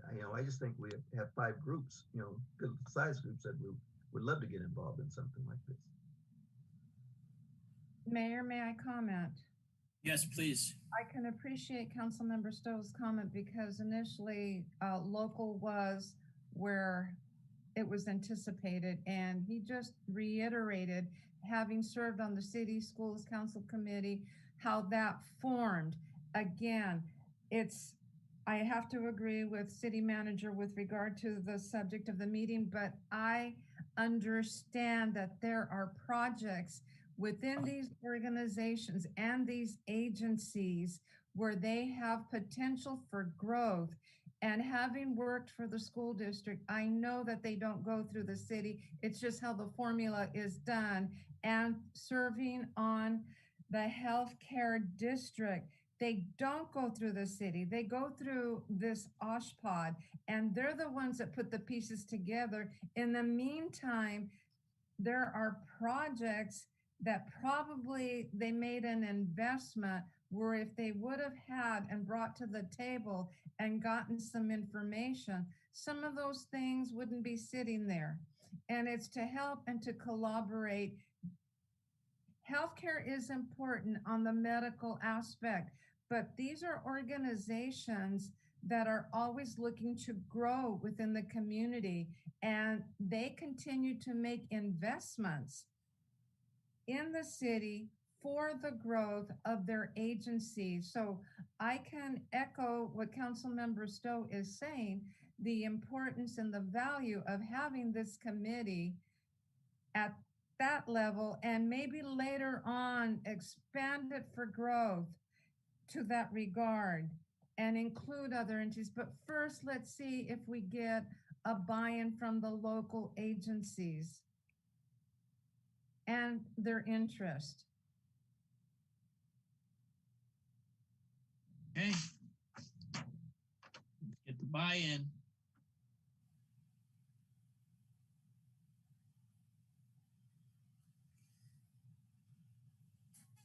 Okay. I think we got it. Okay. All right, well, I'll put together a invitation letter, something set out in the next couple of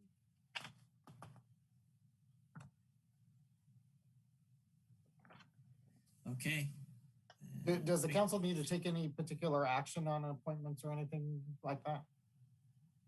Do you want to wait for a report back, or? Your Honor, if I may, John, I don't think so until we find out if we have enough people that want to be involved in it. Okay. If that's okay with everyone else. I mean, that's just my thought. Sorry, Your Honor, I didn't mean to butt in, but I have short memory, so if I don't see it right away, I'll forget it. I think that's appropriate to see what we're going to work with. Okay. Okay.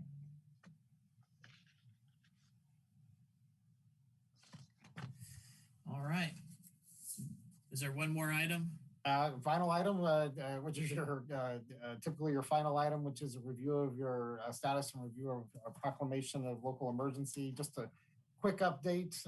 As council's aware, it made its adopted its proclamation back on March 17th of 2020, and last affirmed it at your last meeting on February 2nd. I would say there was some positive news that we did see a slight reduction in the, as we're looking back at January's end of year utility account, we did see some folks bring their accounts current that were outstanding. Primarily when Maria Bemis did kind of the drill down on that to folks that were more within the 30 days delinquent as opposed to some of the more longer term. So we did see in comparison to December to January, some improved payment, I would say, in the delinquency, and mostly those that were within that first 30-day delinquency period. Again, I want to reiterate that the Tulare County is receiving $13 million in direct federal funding from the $900 billion relief package that was signed by President Trump. So that is supposed to be coming this month, and that is open to all eligible Tulare County residents, including city residents, who would be seeking financial and rental and utility assistance, which is being pushed. There's not been any correspondence that's been received by the cities, which the county indicated they would do, but I want to continue to reiterate that's a significant amount of funds that are coming to Tulare County to assist eligible individuals through, and they're pushing that money through their nonprofits that they operate through. Tulare County continues to operate in the purple tier. As the council's aware, the numbers are improving. Today's report from the county indicates that currently cases per 100,000 in Tulare County to get to the red tier is not supposed to be more than 7. Today's report indicates that it's at 24.8. So it's still at a factor of almost 4 times what the accepted level is for cases per 100,000 for the red tier. But we are getting closer to the positivity rate, which is 8%, not to exceed 8%, and it was 8.4 according to today's record. On the homeless front, there were some comments to this earlier. The county continues to report under Project Room Key that it has 116 rooms under contract, of which 69 is filled.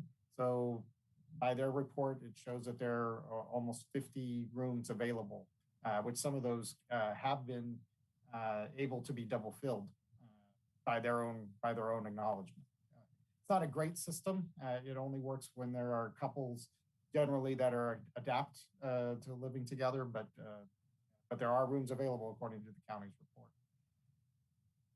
Currently, there are 5 patients being treated at PDC as that continues to operate as a regional care facility. And then you would find right now at the parking lot across from Centennial Plaza in Porterville this week is the state's COVID community testing bus, which could test up to 500 individuals a day on a walk-in basis, or walk-up basis. So it is parked there this week and there to serve our community. It will be there through this week, through Friday, from 8 a.m. to 8 p.m. And with that, staff's recommendations, the City Council make a finding of continuing need for local emergency. Happy to answer any questions. I had a question either for the city manager or the city attorney. I was contacted by somebody from the government relations person from the California COVID-19 task force, which I vetted their email from the California Department of Public Health, and they had some inquiries. And I know they reached out probably to at least one other person, if not everyone. But I did speak with this person, and they said that they hadn't received feedback from hardly anybody who they'd contacted. So after verifying that it was a real person in a real position, I wanted to find out how we might best be able to communicate to the individual because their questions had to do about vaccine reception and distribution in our areas. And I know each district may be a little bit different, and our constituents probably will speak to their district representative. So being able to get that information in one bundle and get it to this person, I thought would be the most effective way, but not sure how to go about doing that without violating any Brown Act, whether it's having each member send stuff to the city manager's office and having him relay it, or but I just want, sorry, just to get clarification, Monty, are they asking for every specific information from each elected district? So they want it sounds like something that maybe we can handle with you through staff, and then we don't have to worry about a Brown Act issue. That would be fine. That would be fine. It's just getting the information from the other council members without having too many individual conversations is what I wanted to avoid. Do you have that? Was it a written communication from them, or was it just a phone conversation? It was a phone call, but I did request a written communication email to verify that. So I have that, which I can forward to John, and he can take a look at. But I just wanted to cover that because in the sense of declaring the emergency, I know we still have things that we want to have done, and trying to take advantage of this opportunity to have our local information known, especially to the state level, given the actions we've taken so far during the emergency. I think it's in our best interest to have it again documented. Right. If they're requesting information, then it's probably not the Brown Act won't be triggered as much because it's like a public information request, right? I mean, we can get information from individuals, but if they're asking for direction on policy or recommendations or things that the council wants to see, then maybe the best way to do it is once we have that written communication, just to schedule an item for a city council meeting. Okay, sounds good. Thank you. Mayor, may I comment? Please.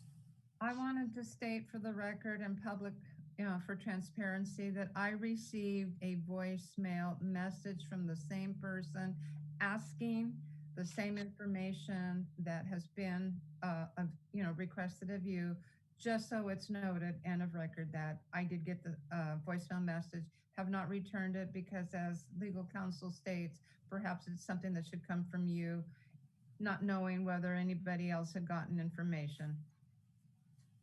Very good. Thank you. It makes sense to centralize the request for information because the city staff is going to be ultimately the, helping get that information together anyways. But, okay.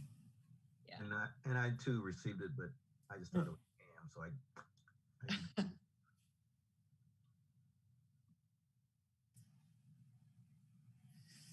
So with that, I think we're just looking for a motion to continue the declaration of emergency. Is that correct?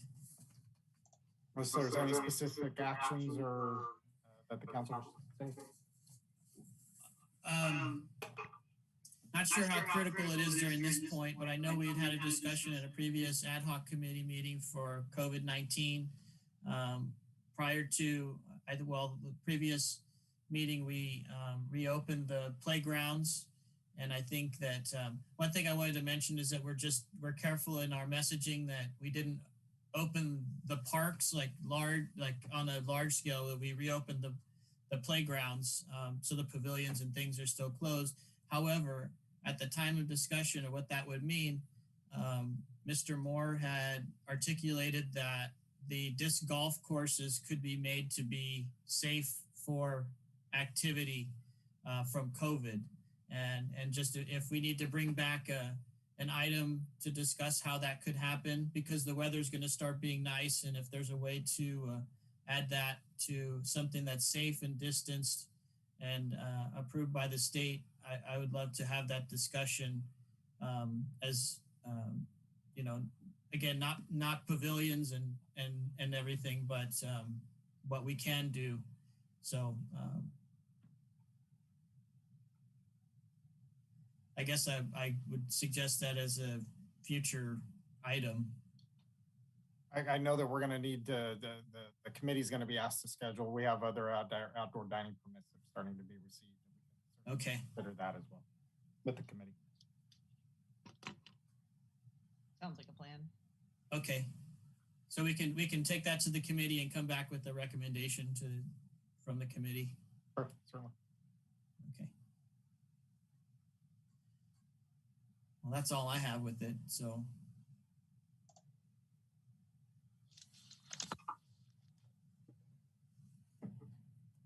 Mayor, Yes. if there are no other comments on behalf of other council members to this regard, I move we continue the order of state of emergency. And I'll second that. So I think we've had discussion. So we can go ahead and call for the vote. Councilmember Carrillo, Aye. Councilmember Peñalosa, Aye. Councilmember Stowe, Aye. Vice Mayor Flores, Aye. Mayor Reyes. Aye. Passes 5-0. Thank you.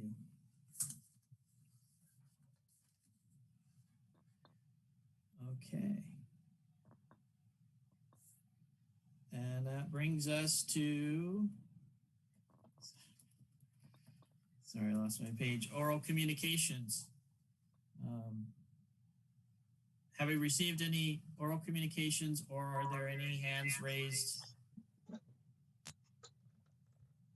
Your Honor, we have not received any oral communications via email. I can go ahead and give a few moments to see if anybody that's attending would like to raise their hand for an oral communication at this time.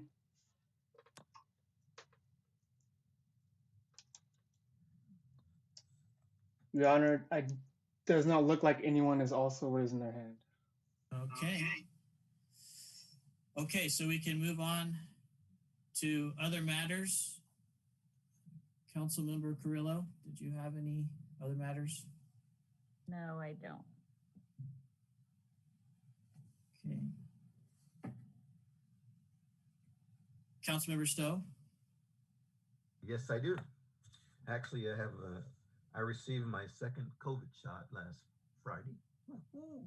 So I'll be able to get around people. Hopefully, I hope if my doctor still let me, but of course I'll still be in a mask because of my condition, but at least I'll be able to get around bodies for a while, hopefully soon. And I received I went and took a COVID test last Tuesday at the parking lot, just for the sake of taking one. And I urge everyone else to take one so we can get our numbers down for the county. If we're going to get to the next lower tier, we have to have people that are clean. Now we get people that are tested and they're positive. We stay at that level. If we don't get, the balance of people that are clean, we won't get to that lower tier. And if you want to open up your restaurants and your businesses, then test people, please. Go out and test as many times as possible. I plan to go again next week. Thank you. Thank you. Councilmember Peñalosa? I think for me, I know during this portion we can add items for consideration for the next meeting or the meeting after that.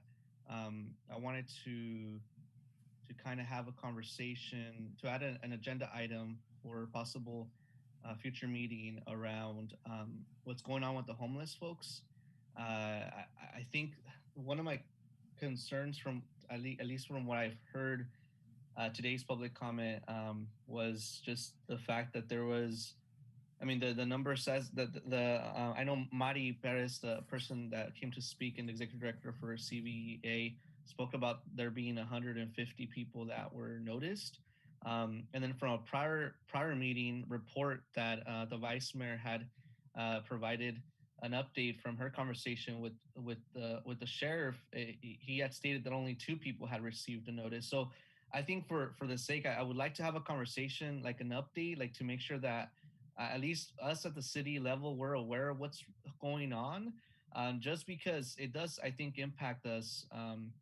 The fact that there is people that are coming to Porterville from, maybe from the St. John's incident. And then it is an issue that I think we should just be updated on what the facts are of what's going on. And so I would like to have an agenda item to discuss those facts, what's really happening there for the council as a whole to be aware of it.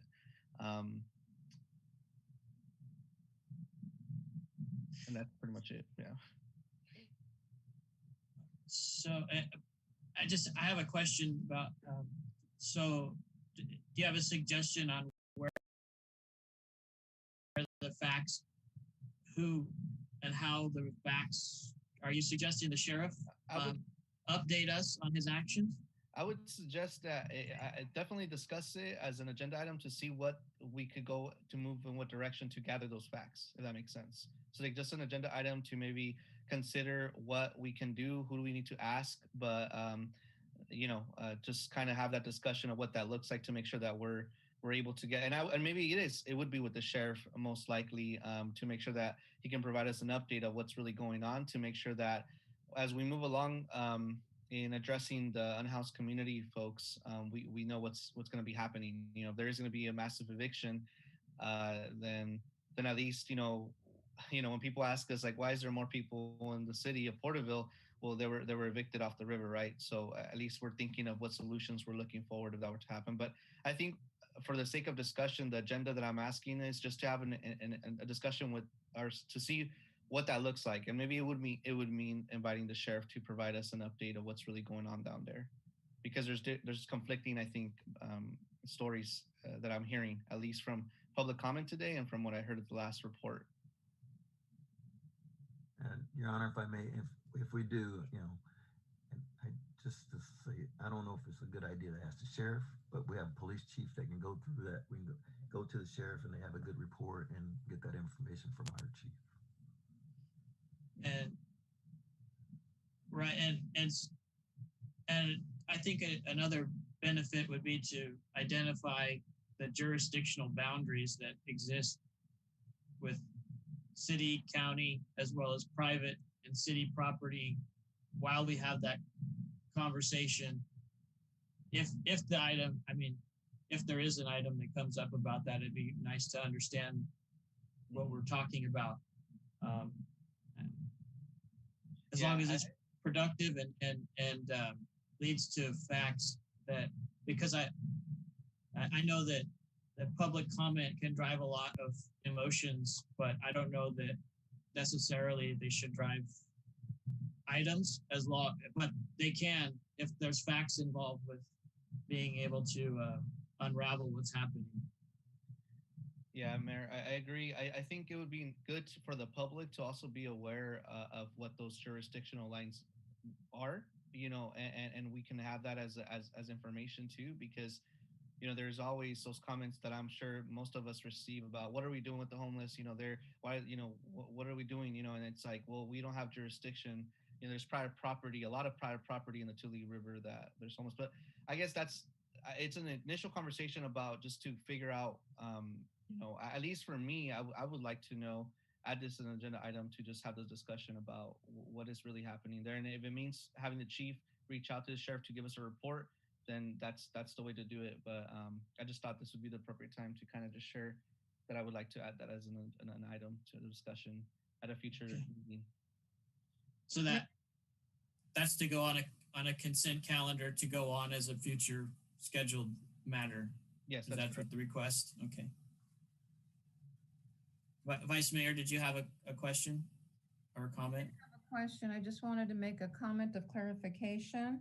And I'm in agreement to having this dialogue and this discussion when it deemed appropriate and when it comes. But what I stated was that there were 2 notices that were issued by private property owners. They were initiated by private property owners, and at no time did I say that 2 notices were issued. So that's the clarification I need to state for the record. Okay. Thank you, Vice Mayor. I think I misunderstood it initially when you stated it, so I appreciate the clarification very much. No problem. Okay, Vice Mayor, did you have any other matters? Yes, I do. Sees that we're bringing things up for a future council, and this is something that was brought to us back in March of last year, and it's the local volunteer community cleanup policy and procedures. I'd like to see it on a future agenda as the weather is changing. People are looking to clean the city, and go around and picking up trash. I'd like to see this brought perhaps like in the second meeting in March with a draft so that we can look at it. I know that that's where we are, but I also know that people are taking an interest now with spring and summer coming into the aspect that we probably should have something in place and something ready to go since it was already brought to the table back in March.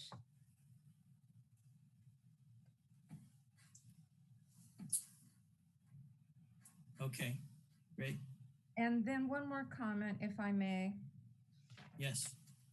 And it's been on my mind and it's been very difficult, but for all of us who were involved, the significance of February the 18th. It's very difficult. But I just want to say to the personnel, to the fire staff, to the fire chief, and to everyone that in the celebration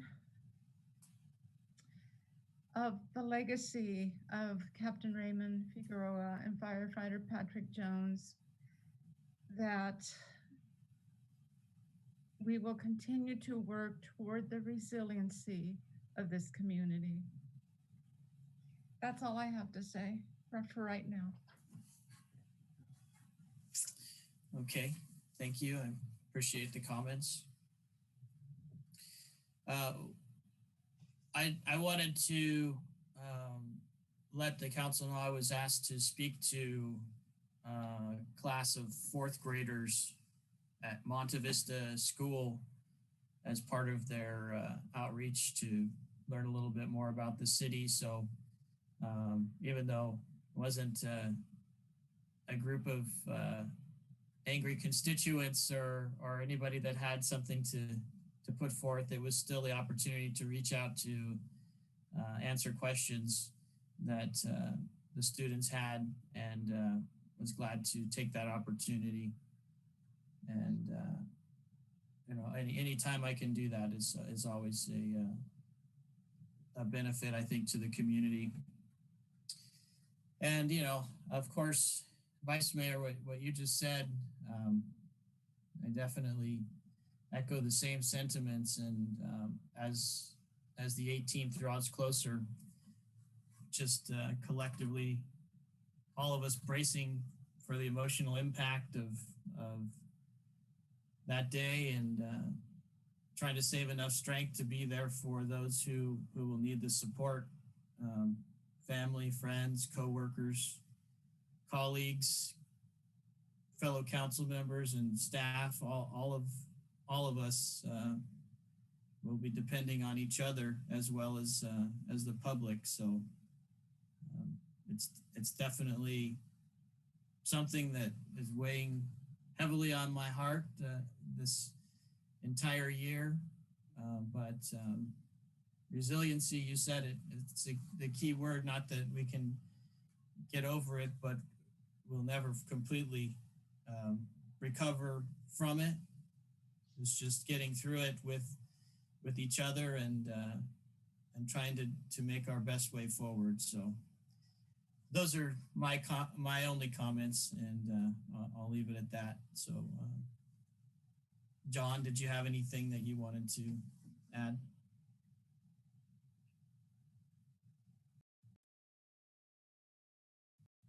Certainly I share those sentiments, and all city staff share those sentiments as well, along with their colleagues. And I know that Chief Lapierre and his staff have felt that support from across the city and the departments in there. So I appreciate the sentiments in that regard, and just appreciate the council's support.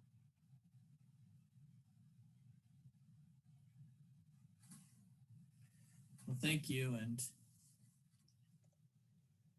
if there are no more comments, I'd like to thank the city staff members who are still there. I see your names, and I I see some faces starting to appear. Thank you for hanging in there throughout the meeting, and I appreciate your contributions to the city. And I'm always proud to tell people where Porterville is right now and how we're doing. So that has a lot to do with you and your individual and your collective efforts. So I want you to know that I greatly appreciate it, and I thank you for all the hard work that you do. So, and I think at this point, it's 10:18, and I think we can adjourn the meeting. So thank you once again, and meeting adjourned.